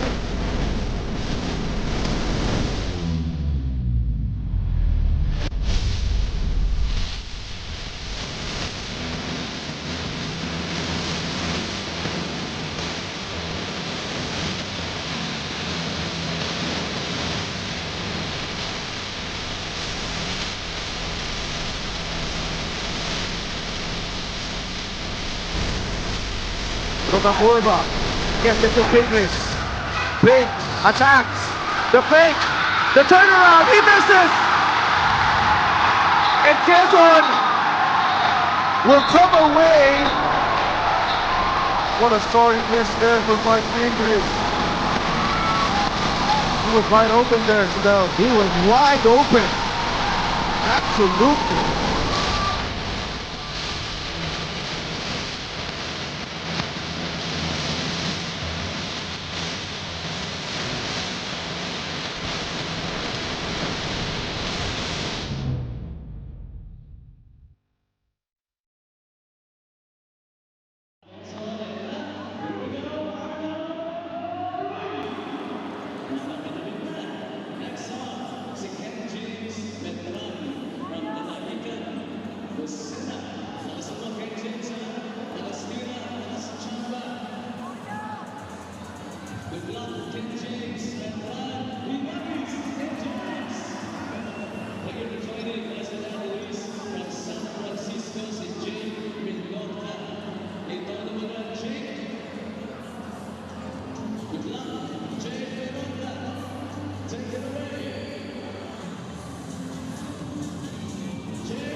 This is game 2 of your South Division Finals. Defiant versus Destin. Biñan against Quezon, and Biñan with a 1-point lead against the Quezon Huskers. A much better start for Biñan. They fell behind 0-10 in game 1, but sila ang nagdikta ng simula ng laro na to. No? They led 13-4. That was their biggest lead of the game so far. And, you know, they held on even though Quezon made the run led by Judel Fuentes in that second quarter, Andre. Yeah, and a major factor in why they have the lead here to begin the second half is their ability to get into that free throw line. As I mentioned, Biñan's did a great job in getting all the bigs of the Quezon Huskers in foul trouble. 19 free throw attempts in comparison to the 7 of the Quezon Huskers. So definitely it's one thing that's been working for them in this game 2 here today, Duff. And nakibagay, you know, for Biñan. While free throw shooting, they got to the line 19 times and they made only 9 free throws. So malaking bagay din yan. You know, it was their strength, but also, you know, could backfire against them, you know, with the way that they've shot the ball from the free throw line. 4 of 10 from beyond the arc from Biñan, 40%, 43% overall. So a much better offensive game after being held by 55 points in that loss in game number 1, Andre. Sa kabilang panig naman, Quezon playing in a, you know, yung pace kanina, ang ganda eh. Ang ganda ng mabilis ang pace natin. This time though, Judel Fuentes, he's got it stuck at automatic right now. And if the trend continues, I would favor Quezon here with the way Judel Fuentes has been shooting the basketball and the way LJ Gonzalez has been orchestrating this Quezon offense. LJ already with 6 assists and 6 points. Yeah, and I mean, if it continues the way like this in the first half, wherein all of the staggered screens, down screen, up screens for Judel Fuentes is going to continue to hit, he's going to have another field day. A 16-point first half for Judel Fuentes. If hindi talaga ma-adjustan ng Biñan yan, you would expect na itutuloy lang talaga ni Judel yung ganyang style of play niya. Yeah, and you talk about the foul trouble, the foul concerns para dito sa Quezon. Will Gozum has 3. JP Sarao has 3. Otep Gabayni has 3. Hierro has 2. And Magbos has 2. Yeah. So definitely it's one thing that's been working for Biñan here. So expect them to go more into that post again the second half because yun talaga yung gumana para sa kanila nung first half.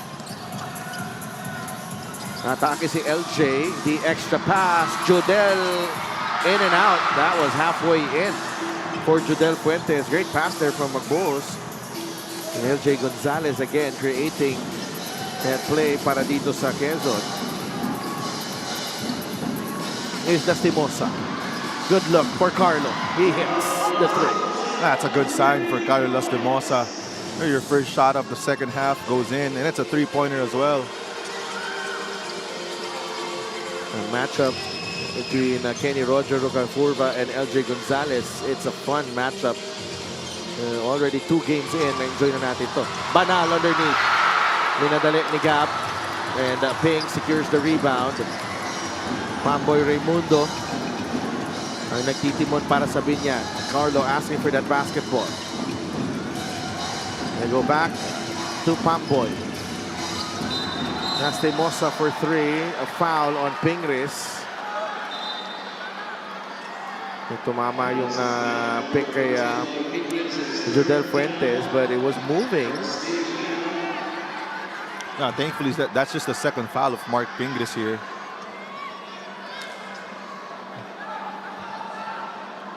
Yeah, those are little things na minsan, no, when you're scrimmaging and you know, you take it for granted, but in the game, you know, pag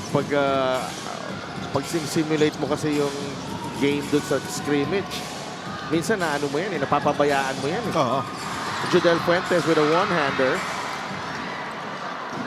kahit sabihin natin na may nagre-referee sa mga scrimmage, iba talaga pa rin yung tawagan kapag sa totoong laro na. Carlo misses the fadeaway. Back with LJ Gonzalez. Gonzalez sees a gap. Masyado malakas ang kanyang teardrop.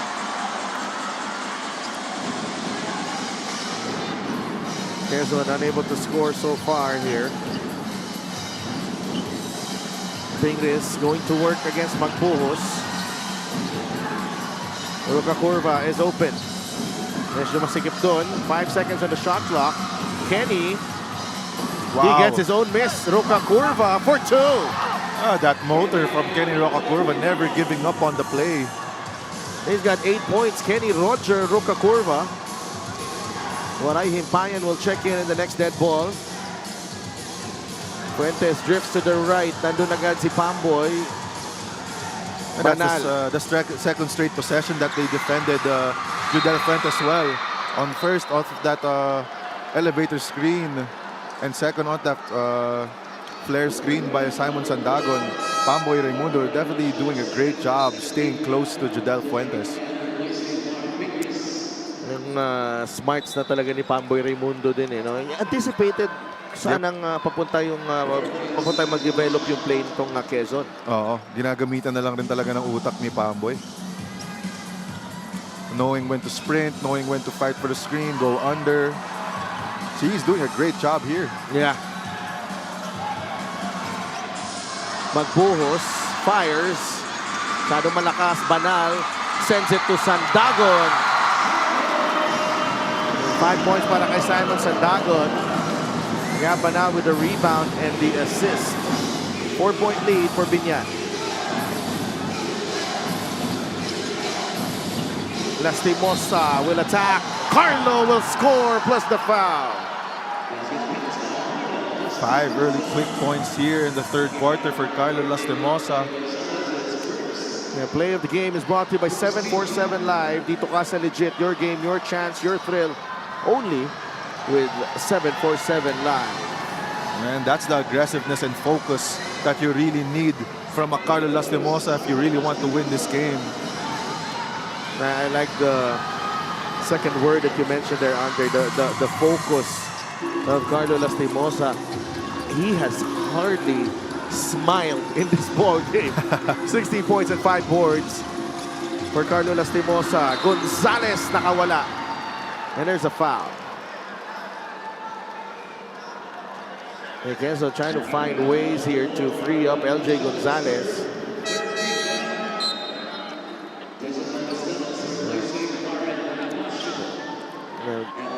Jason Ballesteros is in the game para kay Juan Bonifacio. Free throw of the game is brought to you by Extreme Appliances, ang subok at kompletong appliances brand ng Pilipinas. LJ misses the free throw.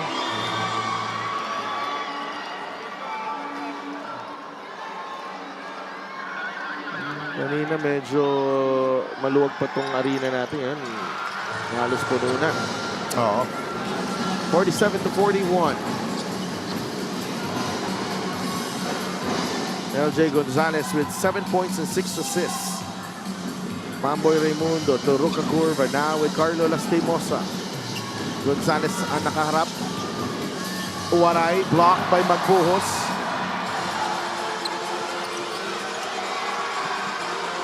Got Banal's open. Banal for 3. No. Magawan sa rebound. It ends up with Himpayan. Pamboy Raimundo.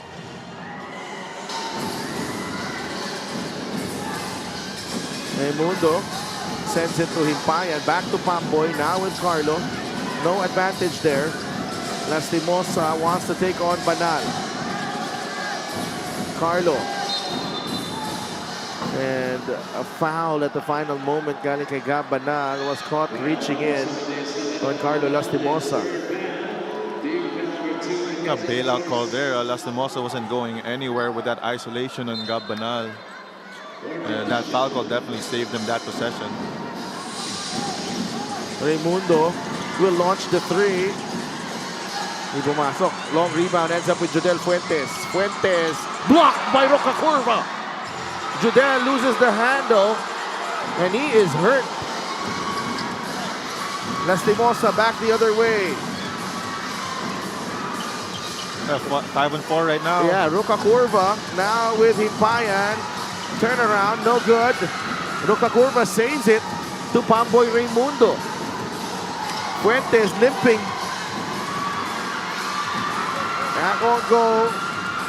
I think it's his ankle. Yeah, he rolled his ankle. And that might be the same ankle that he rolled in game 1. Yeah, it is. It's that right ankle again for Judel Fuentes. And he was defended very well there by Ruka Curva and Pamboy Raimundo.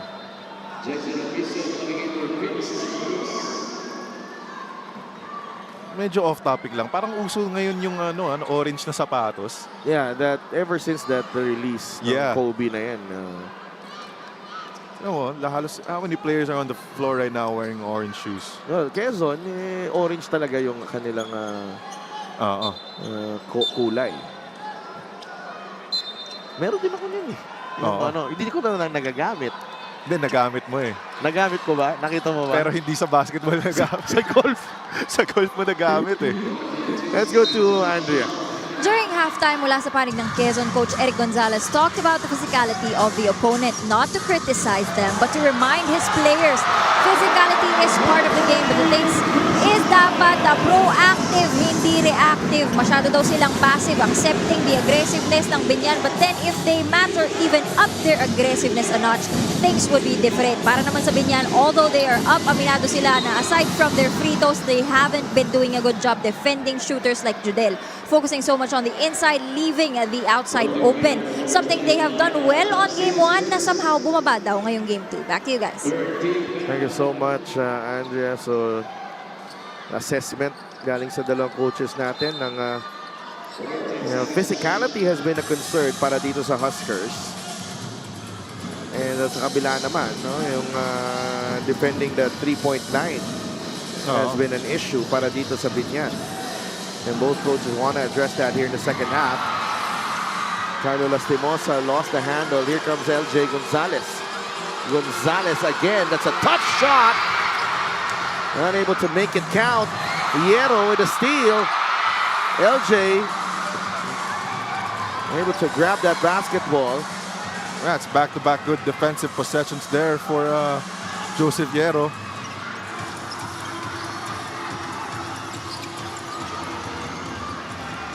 LJ will launch the 3. No. Ruka Curva will collect the rebound. Here comes Kenny. He will wait. Bigay kay Ballesteros. Na kay Pamboy ngayon. Lastimosa. And look at Ballesteros and Sandagon battle it out underneath. 3:35 remaining. Wala pa sa penalty yung parehong kupunan. Double foul on Ballesteros and Sandagon. Yeah, Simon Sandagon's been working extra hard in this game, trying to deny the big men of the Biñan, Tatak Gel, to get into their positions down in the post. Sobrang nakakapagod yun. Si Delphine talagang nakikipag-bungguan ka para sa posisyon.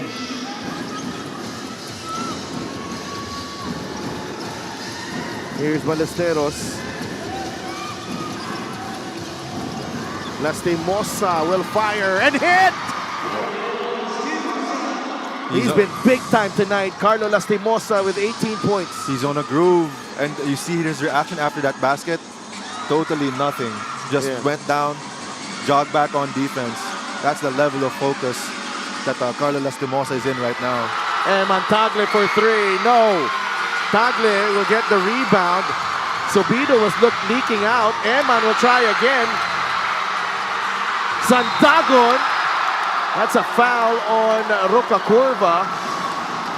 That's a wild sequence right there. And it's Quezon earning free throws here after that one.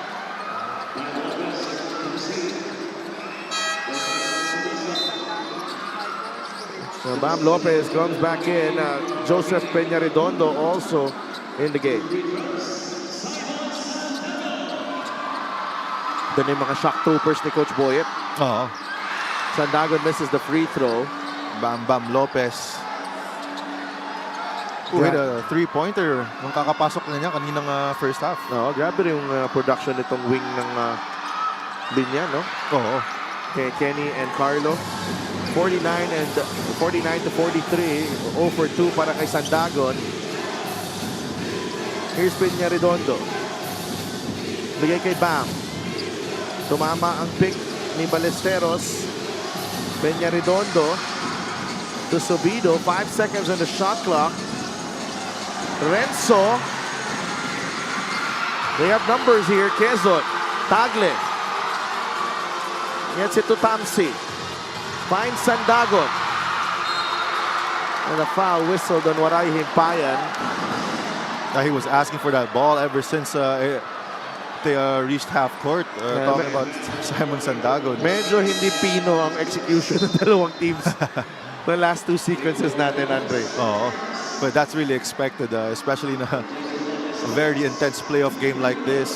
Hindi talaga may iwasan na yung execution mo medyo hindi perfect.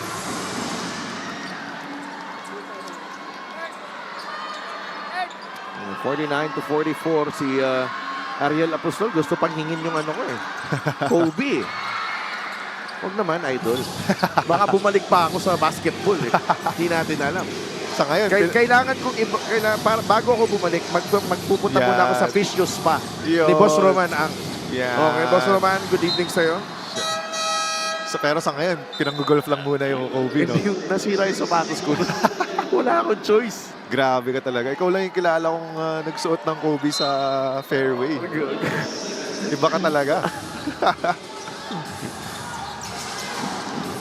Sana okay pa yun. Himpayan underneath. There's a foul on Opiso. And Waray Himpayan has been looking for ways na makatulong sa kupunan niya. Yeah, he's definitely been struggling shooting that basketball in this game today. 0 of 5 from the field. Waray Himpayan still scoreless in this ball game, although he has 3 rebounds. Uy, si ate sa ano to eh? Sa Alonte to eh. Sa Alonte? Sports Arena to lagi eh. Siya yata yung nag-ano dun eh. Yung in charge dun eh. Dito din si Mayor Jel Alonte. Dyan sa bench ng Biñan. Boss Monching, kung saan ka man. I hope you're enjoying the game. Gozum dumps it to Opiso. And a foul on Big Boy Hernandez. Both teams already over the limit. They have not used their timeout here. Or they have they? Wala pa. Wala pa, no?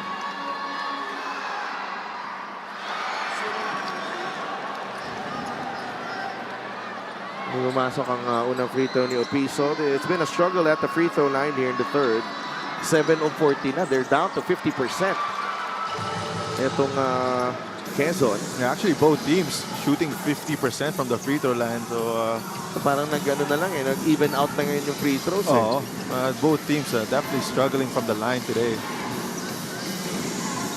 5-point lead for Biñan. Here's Renzo Sobido. 10 seconds sa shot clock. Bigay kay Bam Lopez.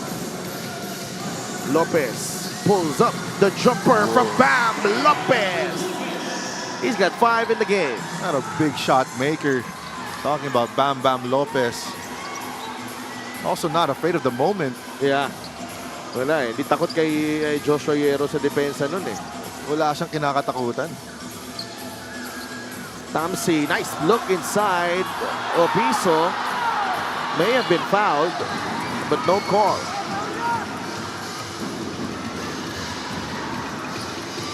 Wow. Lopez to Waray, the push shot.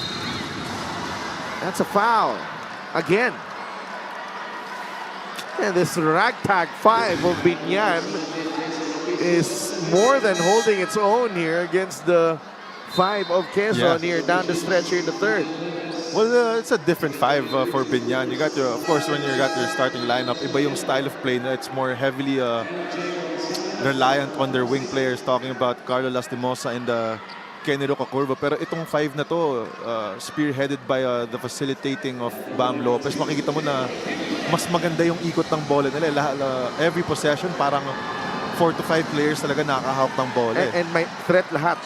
Exactly. Nagiging threat lahat. Yep. When you talk about a threat, you know, they have a lot there.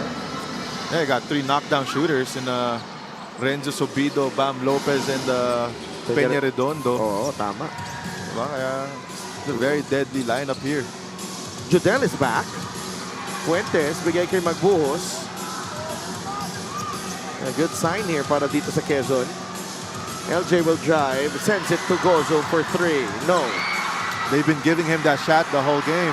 Tagle misfires as well. And this is what happens to Quezon when the threes are not falling. Yun ang tanong dito. Pero ang ganda rin ng ginagawa ng Biñan eh. They're opting to leave Gozom open. They'd rather have Gozom kill them from the 3-point line other than syempre sila Judel Fuentes and Tagle. They're picking their poison right now. No? Pipiliin, you know, lalaroin ko na lang yung porsyento ko dito. Diba? Kung ibibigay ni LJ, kung atake siya, kaya kick out niya, I'll let Will Gozom or an Eman Tagle take the 3 rather than Judel Fuentes, yeah. And Waray Himpayan has been living at the free throw line right now. Mayor Jel Alonte. Yeah, maraming salamat, Mayor Jel. Di na makakalimutan yung tulong mo sa aming All-Star game this year. Oh. Another whistle. It's Will against the big boy. Yeah, they're going to review this play here.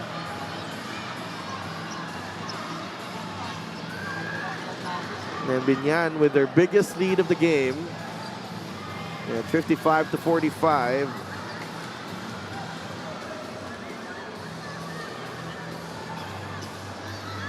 They are checking what happened earlier.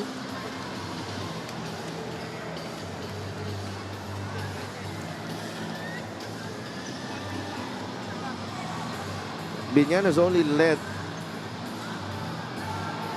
their biggest lead in game 1 was 1. Yep. Ngayon, lamang sila ng 10. Their biggest lead of the game. I mean, the biggest... Masyado seryoso si ate. Grabe. Ay, hinihintay mag-smile eh. Fierce yan Hindi man lang hinintay mag-smile. Nagmukha pa tuloy yung masungit eh. No? Oo. Yung Boss Monching nanonood. Gusto pa mag-video call? Yun. Enjoying the game, Boss Monching Talisayan. Good evening sa'yo, boss. And tuwan-tuwa eh. Siyempre, up by 10 pa Up naman by yung 10. team niya. You know? Oo.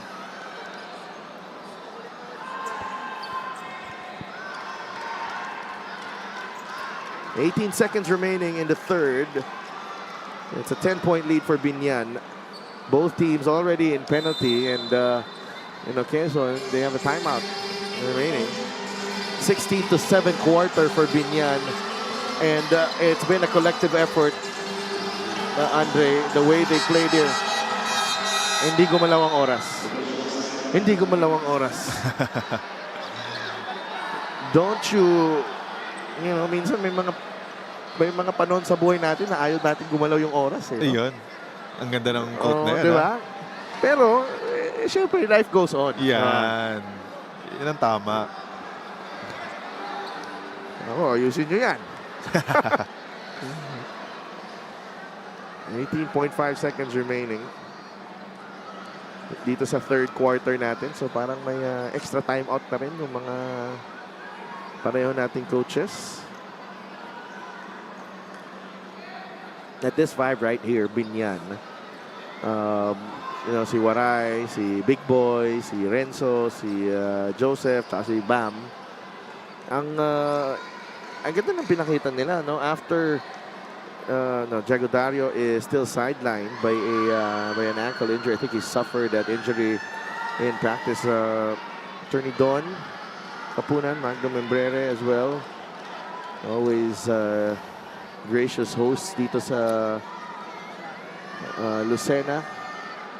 And when the starters came out, no, medyo may question mark tayo. Saan manggagaling kaya itong opensa ng Biñan? But basket by Bam, a few free throws from Waray, and they've sort of held their ground. Ang importante dito, if you're Coach Boyet, at least hindi lang ma-outscore itong unit na to. But napaganda pa. Yeah. Because this unit has given them their biggest lead of the series at 10 points. Yeah, they definitely outperformed to ang ano sanang inaasahan lang ni Coach Boyd sa kanila. Yeah, and the 5 that they're up against is a 5 led by LJ Gonzalez. Ito, basically their starting lineup, excluding of course si Gabay ni LJ gets it to Magbuhos to beat the buzzer. No. That's a good look. Good quality look. Galing kay Vince Magbuhos. But the Huskers will go into the final period trailing by 10 here at home at the Lucena Convention Center. Game 2 of your best of 5 South Division Finals. Biñan in command by 10 as we head into the 4th.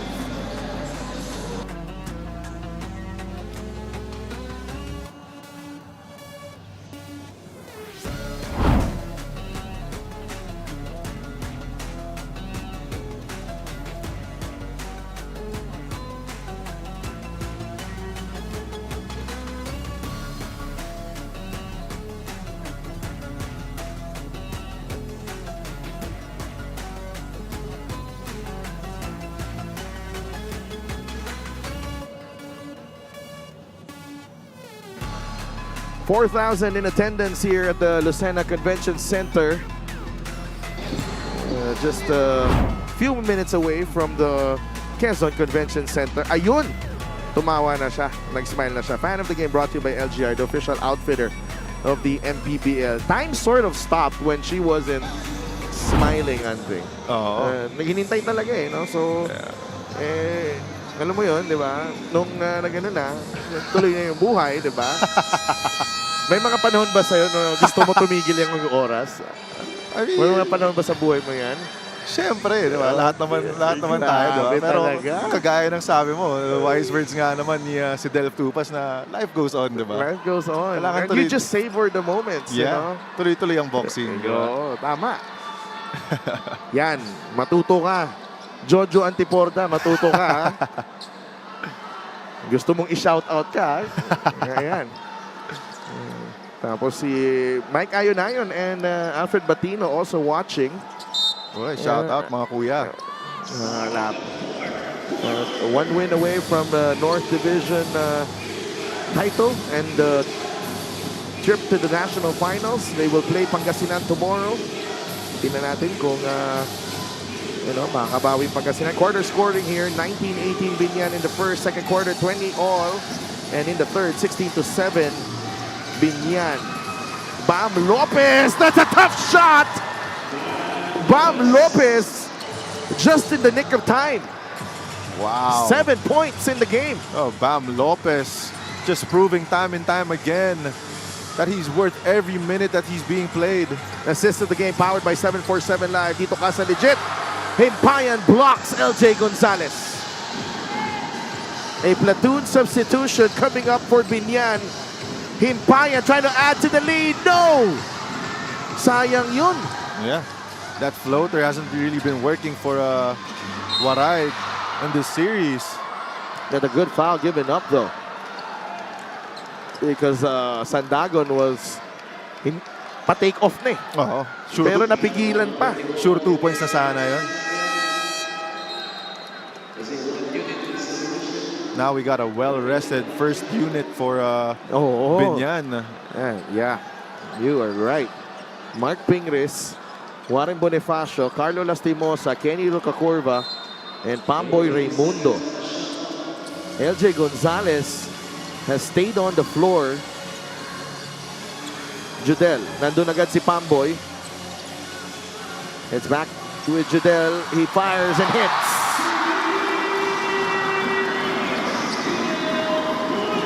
Bad ankle and all.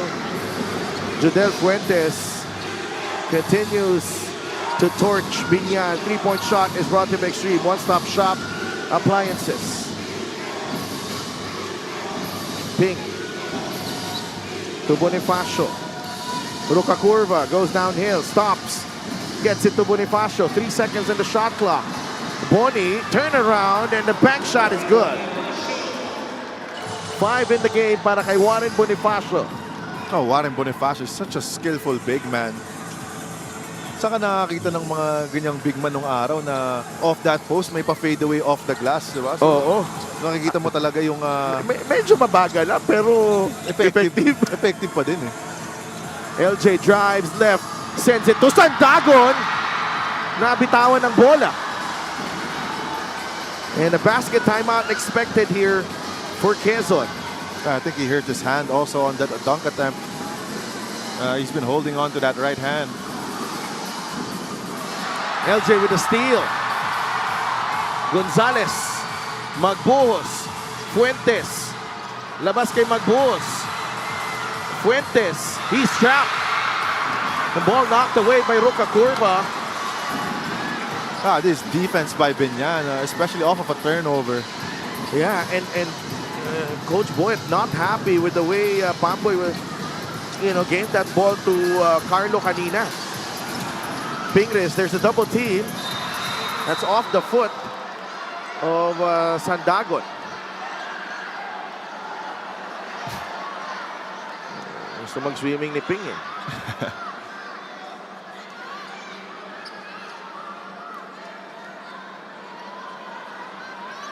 Sandagon is limping.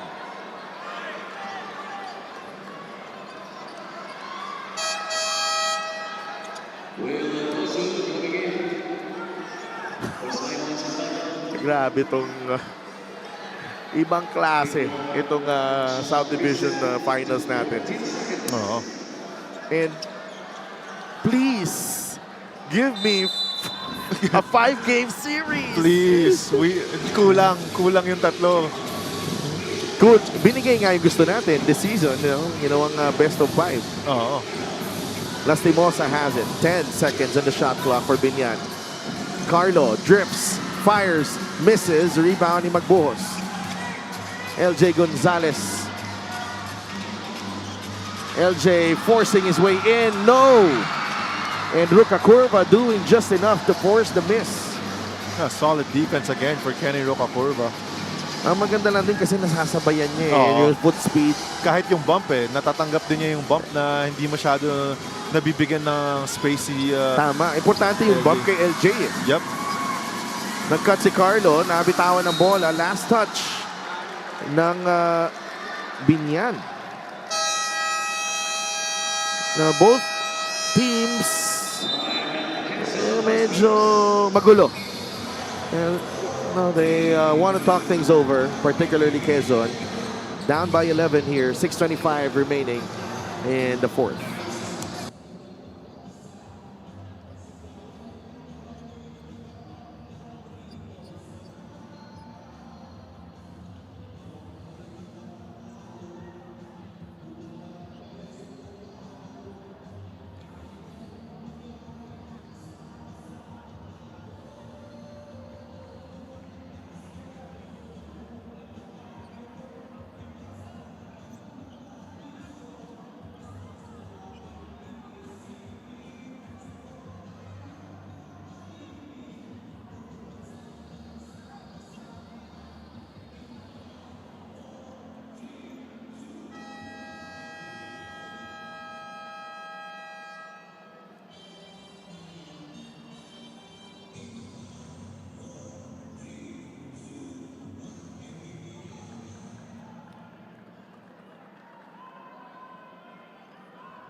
Back inside the Lucena Convention Center in Lucena City, Quezon.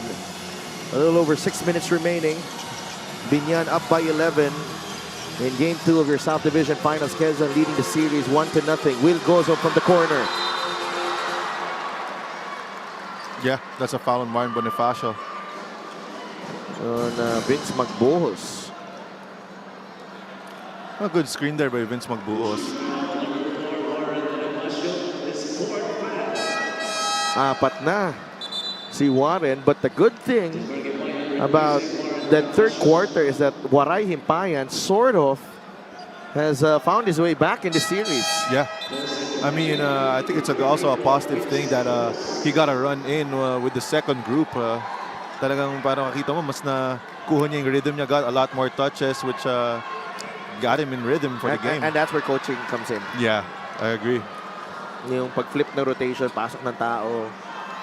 And, you know, Waray given more responsibility in that second unit, especially sa opensa. Mahirap din kasi because ball dominant yung parehong mga kasama niya sa first unit. Yeah, your three guards are very ball dominant. LJ goes to Banal. The three from Gap. No. Rebound. Ruka Curva. Another stop for Biñan. The rebounding. Another telling stat in this ball game. Lamang na lamang ang Biñan. Pingris spins baseline. Nandun si Judel. He undercuts Pingris. Wow. And that's a foul. Na blindside si Ping dun. So that's what you would expect that, especially if you're facing the baseline. When Na hahabulin talaga ng double or susundot. Yep, especially when you're a dominant post player and like Mark Pingris. Yeah. And Judel had every right to go after that basketball as well. Yep. Ping is in pain. Yep. I don't think there was any ill intention there. He just went, came from behind though. Yeah. So hindi in-expect ni Mark Pingris. Nah, he seems tired. Talking about Mark Pingris here. Yeah. And this is the guy who personified the Puso mantra of our national team for a long time. And here he is playing in an important game in the MPBL. Down he goes again. Has Gabayni, the full weight of Otep Gabayni on Mark Pingris. And the Pinoy Sakuragi gets back up as quick as possible. Pounds his chest before he goes to the free throw line. He's limping a bit. But Mark Pingris, what heart ang pinapakita niya dito. I think he is inspiring a lot of players right now with the way he has conducted himself on the floor. Mark Pingris at the line. I've seen that chest pound a few times in my lifetime, especially ever since I was a kid watching him with Pure Foods. It's definitely the epitome of the word puso when it comes to Philippine basketball, and definitely he was showing everyone with that pound on the chest that it's all heart from now on. 1 for 2 for Ping. It's back to 12. The lead of Biñan. 5.5 minutes remaining in game 2. Biñan trying to equalize. Quezon trying to go 2-0 up. Gozo against Himpayan on the low block. The spin and the layup from Will. Much needed basket there for the Quezon Huskers. Coach Eric wants.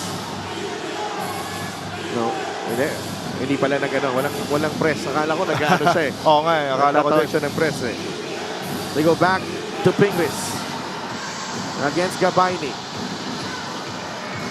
The footwork. 8 seconds.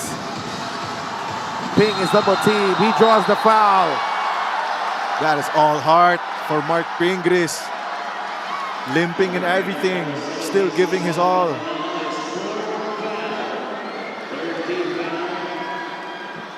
That's just sheer power too, Sadelf. You got Willpower and power as well. power as well. I mean, you got Joseph Gabayni, who's And there's a triple team as well.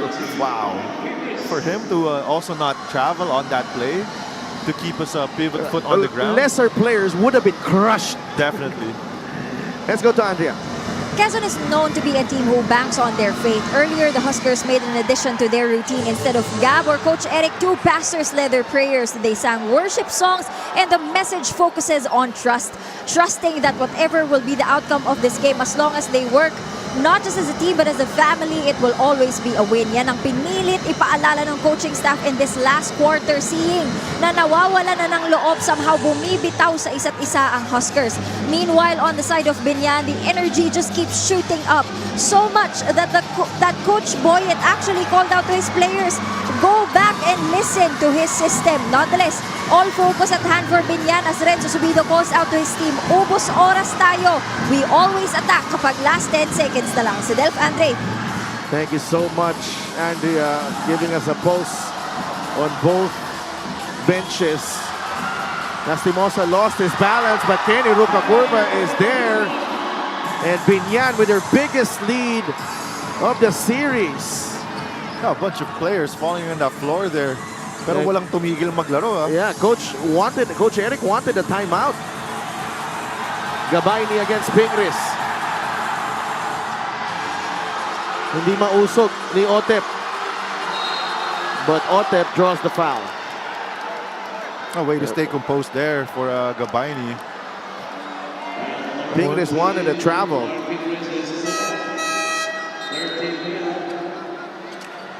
May have a case for that, pero it's a good call. Yeah, I believe it was clean, Sadelf. I don't think he traveled there.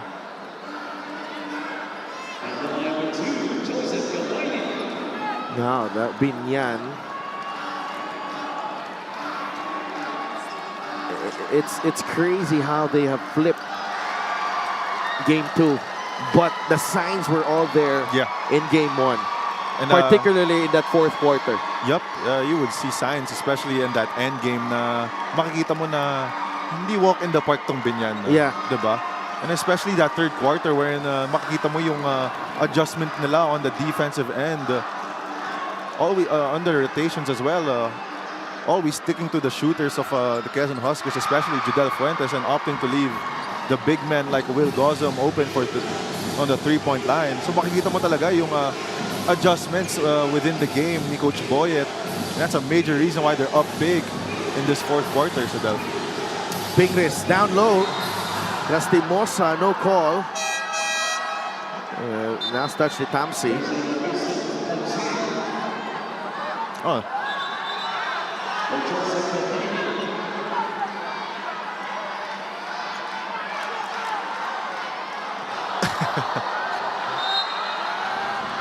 Pamboy wants to help up Gozum. Shoved away by Tamsi. And we expect nothing less. Because this is for the South Division title and for a chance to be in the national finals.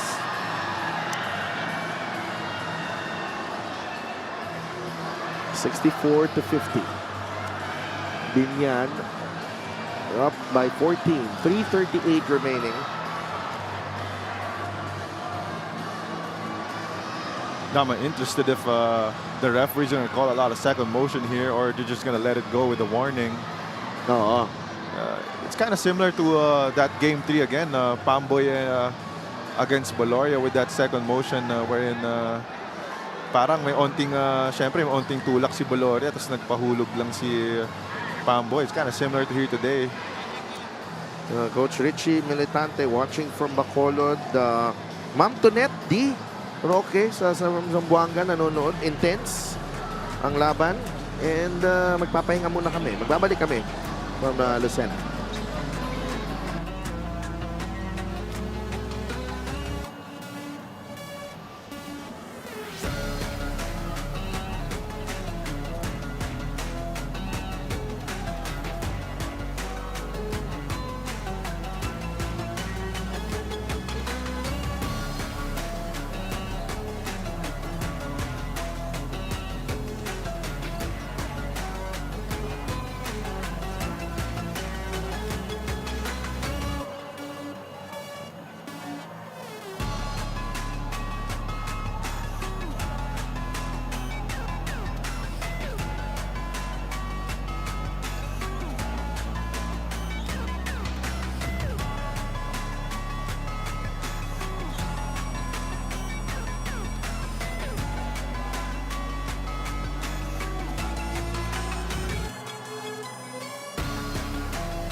Upon review, there was an unsportsmanlike foul on number 31, Jemar Gimpayan, for excessive hard contact.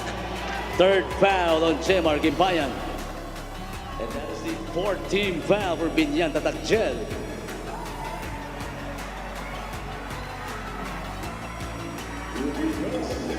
Unsportsmanlike foul on Waray Himpayan.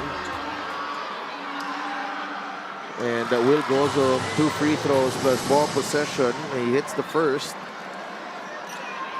It could be a big development here. Could be a switch, change of momentum, Sadaf. Yeah. And Gozo misses the second. Free throws have been a problem. If you're Quezon, you're down to 9 of 18. You're back at 50%. Okay, ang Biñan actually improving. 17 of 30, 56%. Yeah. That third quarter definitely is a key factor in why they're up big in this ball game. They definitely switched it up in that start of that second half. LJ has not taken a rest here. Tamsi, yes! That's a 3. Para dito kay Al Francis Tamsi.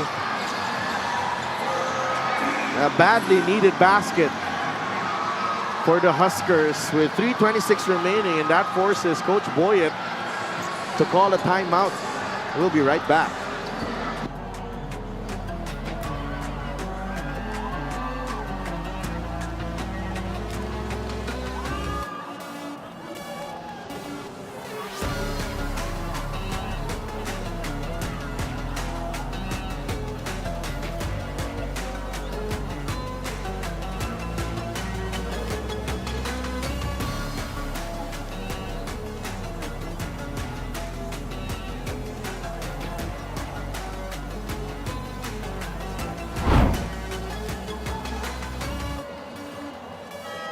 Abra looking to seal the deal tomorrow in Rosales, Pangasinan. Ang Pangasinan naman trying to stay alive and extend the series to a Game 4.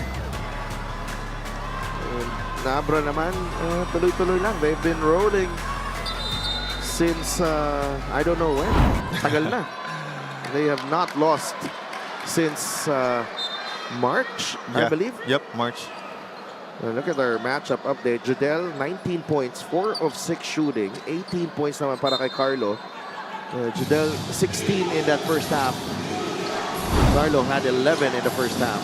He has 7 here in the second half. Mamboy gets it across to Carlo Lastimosa. Biñan protecting a 10-point lead. Bing was the outlet. Double foul. And Coach Eric is down on his knees. For good reason too, Sadaf. Yeah, there were a couple of bumps that were let go. Yeah, I think it would a better call would have been an offensive foul on Carlo Lastimosa there. Pero may may hindi lang yung bangga na last ang tinignan, pati yung earlier na medyo nagkakaanoon but medyo may impact din, especially on that last bump where I think Tamsi was just backpedaling, so I think that's but he initiated it first. But ideally, nakikita natin yan, ang tawag dyan against the offensive would be against Carlo Lastimosa. Yeah, typically. I think that's what Coach Eric is fighting for right now. I mean, definitely that's what he's fighting for. Wow, Coach Boyet has called his last timeout with 3 minutes remaining. Oh no, may isa pa pala siya. Nagkamali lang. Nagkamali lang. Okay, ayusin niyo yung ano dyan. Nakatingin kami sa scoreboard eh. Oh, may isang timeout pa si Coach Boyet.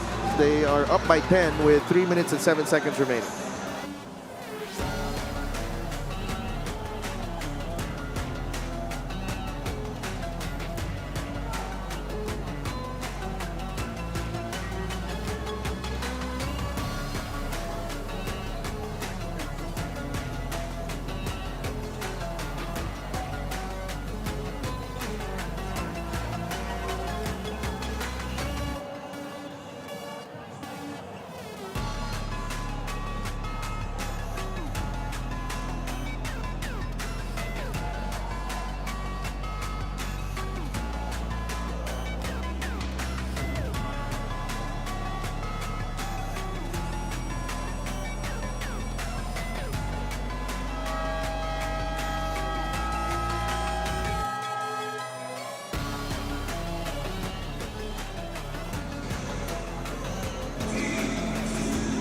We're here at the Lucena Convention Center in Lucena, Quezon. Game 2 of your South Division Finals.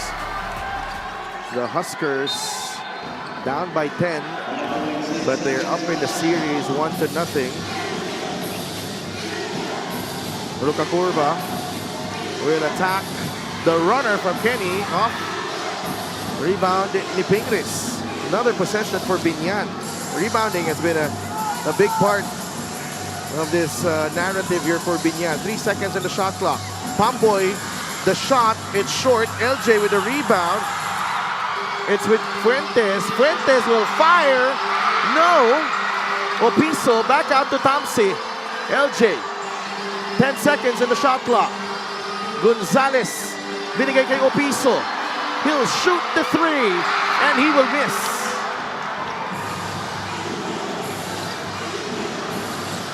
Biñan with the basketball. Pamboy. Binigay kay Carlo Lastimosa. If you're Biñan, you gotta waste away most of the time that you can, trying to protect this 10-point lead here. Carlo gets it back. Lastimosa, short. Shot clock will expire on Biñan. But 2 minutes remaining. Yeah, I think it hit the rim. Yeah, I think that's what they're fighting for right now. It shouldn't be a 24-second violation. That jumper by Carlo Lastimosa definitely hit rim. No, I don't think so.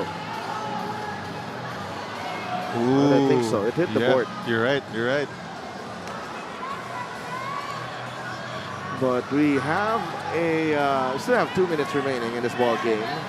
Still plenty of basketball left here. But if you're Biñan, you get a couple of stops and a basket, and this should be done. Yeah.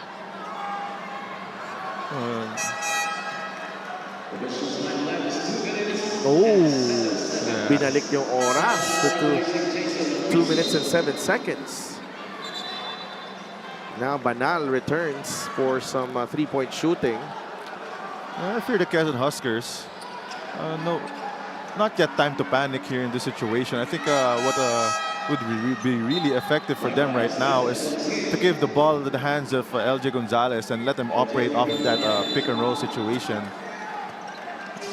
Yeah, either with Will Gozum or in this situation, Gabanal. LJ Gonzalez to Tamsi. Lastimosa is there to defend.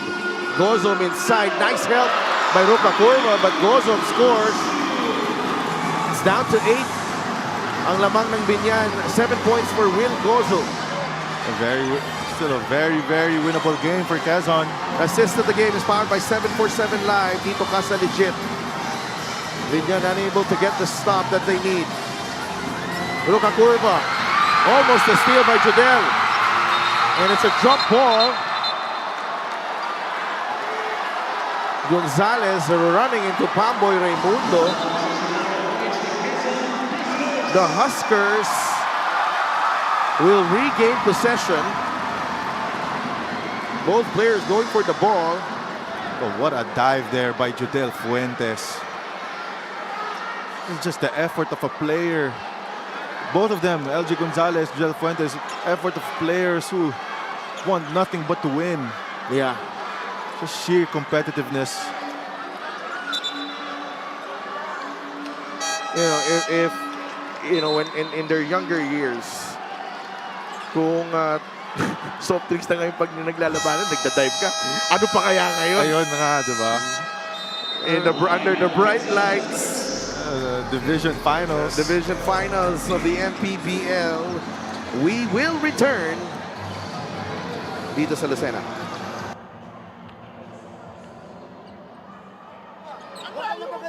Huwag ka na maghanap sa kanila. Hanapin mo yung sarili mo. Control mo na. Okay na. Hey, we're still up by 8. Kaya nga eh. But no threes. But remember guys, pag nag-ball skate, sige. Okay. Basta yung Tamsi, Fuentes, ayaw mawawak ang bola. Follow ha. Pido! Pido! Pahinga ka muna, Carl. Carlo, pahinga ka muna. Okay lang, Carlo. Babalik ka. Pag basket, si Carlo papalik. Pag basket dapat. Babalik ka. Okay? Okay. 1 to 4, switch. 1 to 4, switch. Sa ball screen lang yan, ha? Ball screen, hand off. Ball screen, hand off, switch, 1 to 4. We heard Coach Boyet Fernandez in that timeout as they tried to defend this 8-point lead against the Quezon Huskers. 64 to 56 is the count.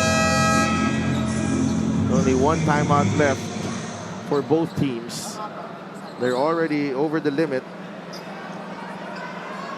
Parehong kupunan. JJ Pido resurfacing here in the fourth and final quarter. LJ Gonzalez, we have to note that he has played almost 31 minutes in this ball game. Jodel Fuentes, 27 minutes. Gambana, 25 minutes. Salimon Sandago, 24 minutes. And if you look at the body language of LJ Gonzalez, he doesn't look like he's tired. Jodel with a three. 22 in the ball game for Jodel Fuentes. Keeps Quezon in the thick of the fight. Chance of defense here. Pingris down low. Pido. Shot clock down to 3. JJ, you have to shoot. Ping, no. Rebound Jodel. Here comes Quezon. Fuentes. LJ. Now Tamsi. Banal. The extra pass. LJ from the corner. It's good!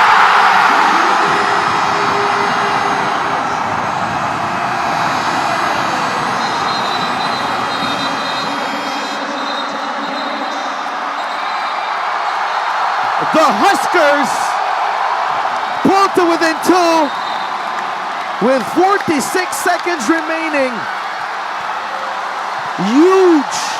Huge baskets down the stretch here. 14-point deficit earlier, and it's down to 2.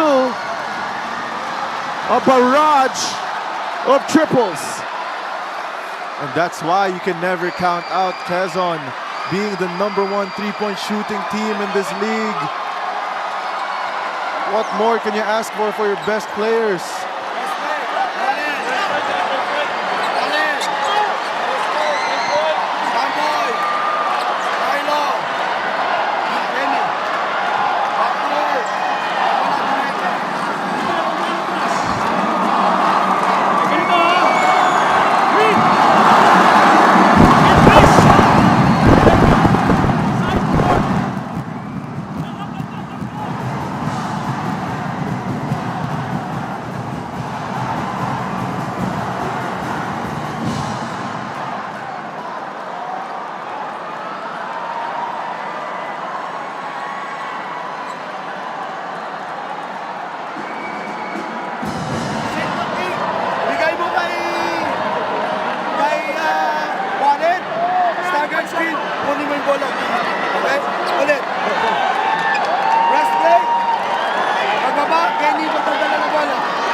Coach Boyet Fernandez needing to steady his troops after their 14-point lead has almost vanished here. It's down to 2. They will have the ball. Pero Don Kapunan nabuhayan din. Timeout left.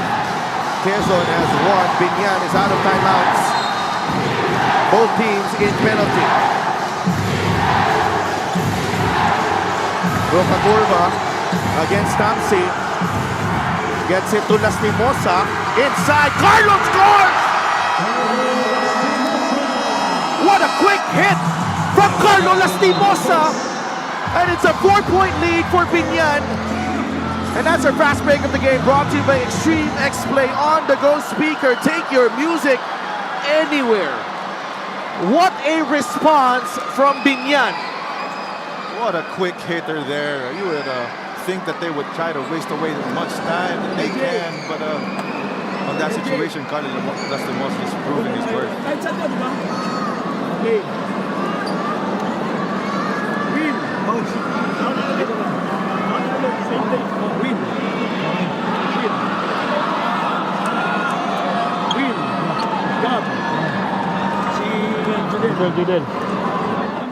Pag nauli si Paboy, doon ka lang sumlit. Ha? Doon ka lang sumlit. Pag naiwan talaga, pero walang clean. On ball screen. On ball screen. On ball screen. Kuhan tayo. Red. Red. Ball screen red. Bakit? Para wala tayo red. Bahala na si Bob.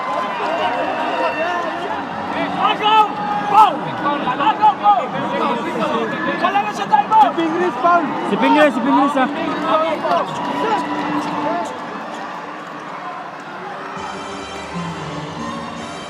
Biñan, just as they had done tonight, would have to get it done on the defensive end. They need a stop here for Quezon. They need a basket. And the instruction for Coach Eric is that they have to foul Ping if they don't score, or even if they score. No more timeouts. Jodel for three. Short. Pingers with a rebound. He is hacked. And they will give this a look. What a board there for Mark Pingris. Skying for that rebound. He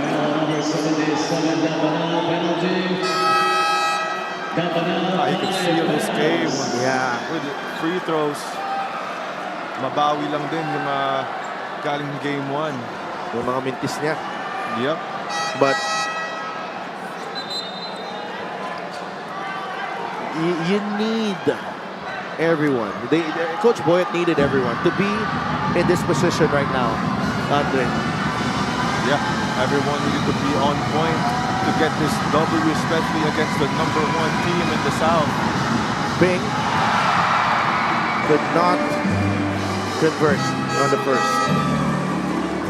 22 seconds remaining. A lot of things can still happen, pero they have to take it all the way now because wala nang timeouts yung parehong kupunan.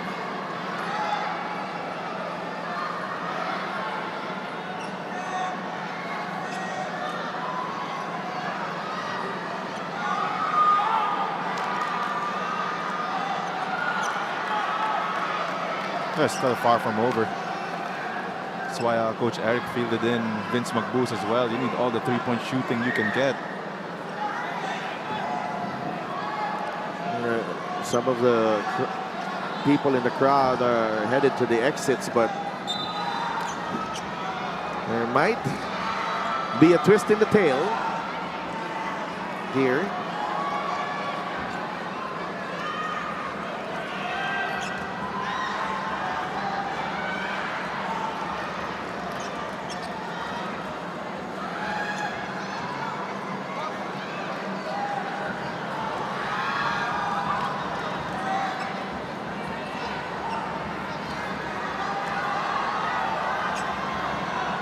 I think they have an issue with a clock here.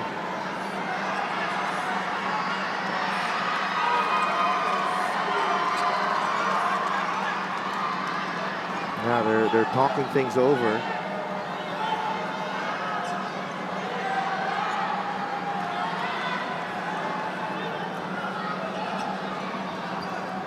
Set up another delay here. A huge advantage for both teams to get extra time and try to organize things heading into this final seconds of this ball game. And we will be right back.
22.8 seconds remaining in this game 2.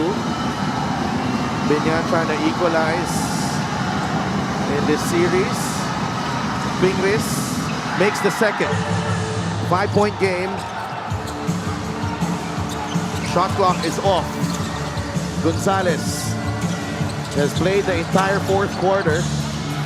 Fuentes blocked by Papoy, and that should do it. Carlo Lastimosa holding on to the basketball. He is fouled by Will Gozon, and Carlo can add to his tally. What a game for Carlo Lastimosa, putting his team on his back there. Stealing a game here in Lucena. Incredible stuff. And I cannot wait. I cannot wait for game 3 in Biñan. Oh my goodness. What a series we're having here. Yes, yes. This is what Philippine basketball is all about. Yeah, babe, the passion from both the fans, the players, the coaches. Incredible stuff. LJ Gonzalez to Gozon for 3. Yes. 0.5 of a second remaining. Pamboy Raimundo. They needed every basket here. Talking about Biñan. And they will walk away with a split after 2 games in the South Division Finals. Taking home court advantage now. Itong Biñan Tatak Gel, Quezon, their 13-game winning streak has been snapped here at the Lucena Convention Center, and the Biñan Tatak Gel with just some incredible basketball being played, especially in that second half. Andre, Quezon pulled to within 2, but Coach Boyet Fernandez, a master stroke with Kenny Rocacurva attacking that press. And we all know it's so hard to stay in front of Kenny. And he feeds Lastimosa for an important basket. And to me, that was the game right there. That play epitomized what Biñan was all about in this ball game. Yeah, I agree. I mean, especially being up 2, you would think that, as I mentioned, you would think that Biñan would have tried to at least just shave off a little bit time off the clock. But what a sequence there. Kenny Rocacurva just taking it to himself. One-man fast break and not forcing anything. Eventually going to Carlo Lastimosa for that go-ahead basket and getting that W here today. Carlo Lastimosa finishes with 21 points and 6 rebounds as he powers Biñan to a 68-65 win in Game 2. We are tied in this series. Let's go to Andrea. Maraming salamat sa Del. First of all, Carlo, congratulations. Iba yung focus mo in this game. Mainit ka tonight. Grabe yung naging contribution mo. You were taking big shots, but every time you do so, poker face ka pa rin. Iba pa rin yung focus na ibinigay mo, no? And noong Game 1, you only scored 6 points, pero grabe rin naman talaga yung binawi mo ngayong Game 2. Anong masasabi mo?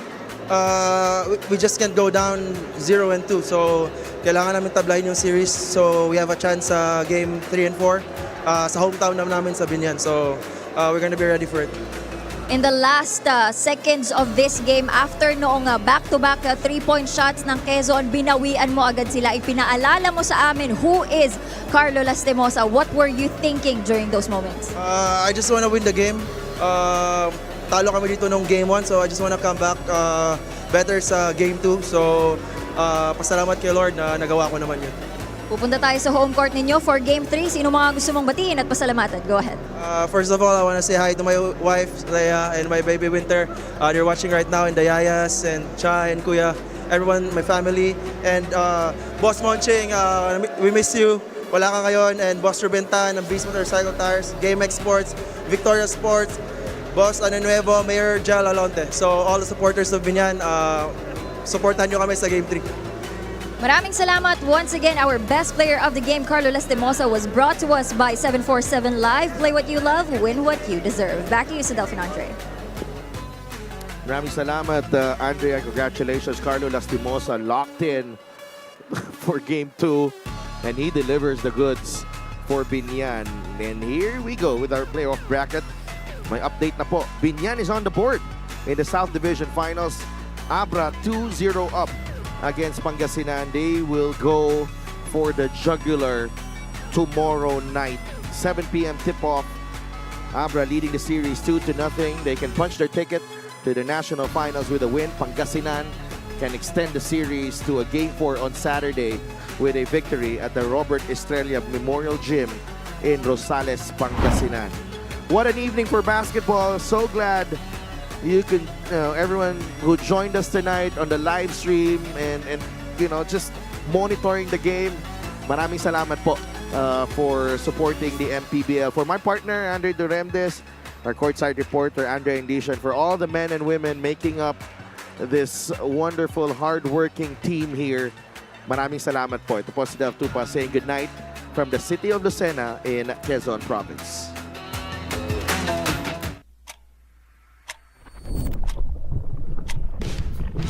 Are the very first team to advance to the division final. So lines it up for 3. It's good. What a move. Ganda naman nun. Will drive. Tagle hits the layup. That's huge. That's huge for Tagle. I think kay Jason Brickman. 3 seconds on the shot clock. Jason Brickman. Well, the turnaround shot. And Pangasinan is moving. Will attack and will score. That should be night-night. Ruka Curva launches the 3. It's good. A new challenger has entered the chat.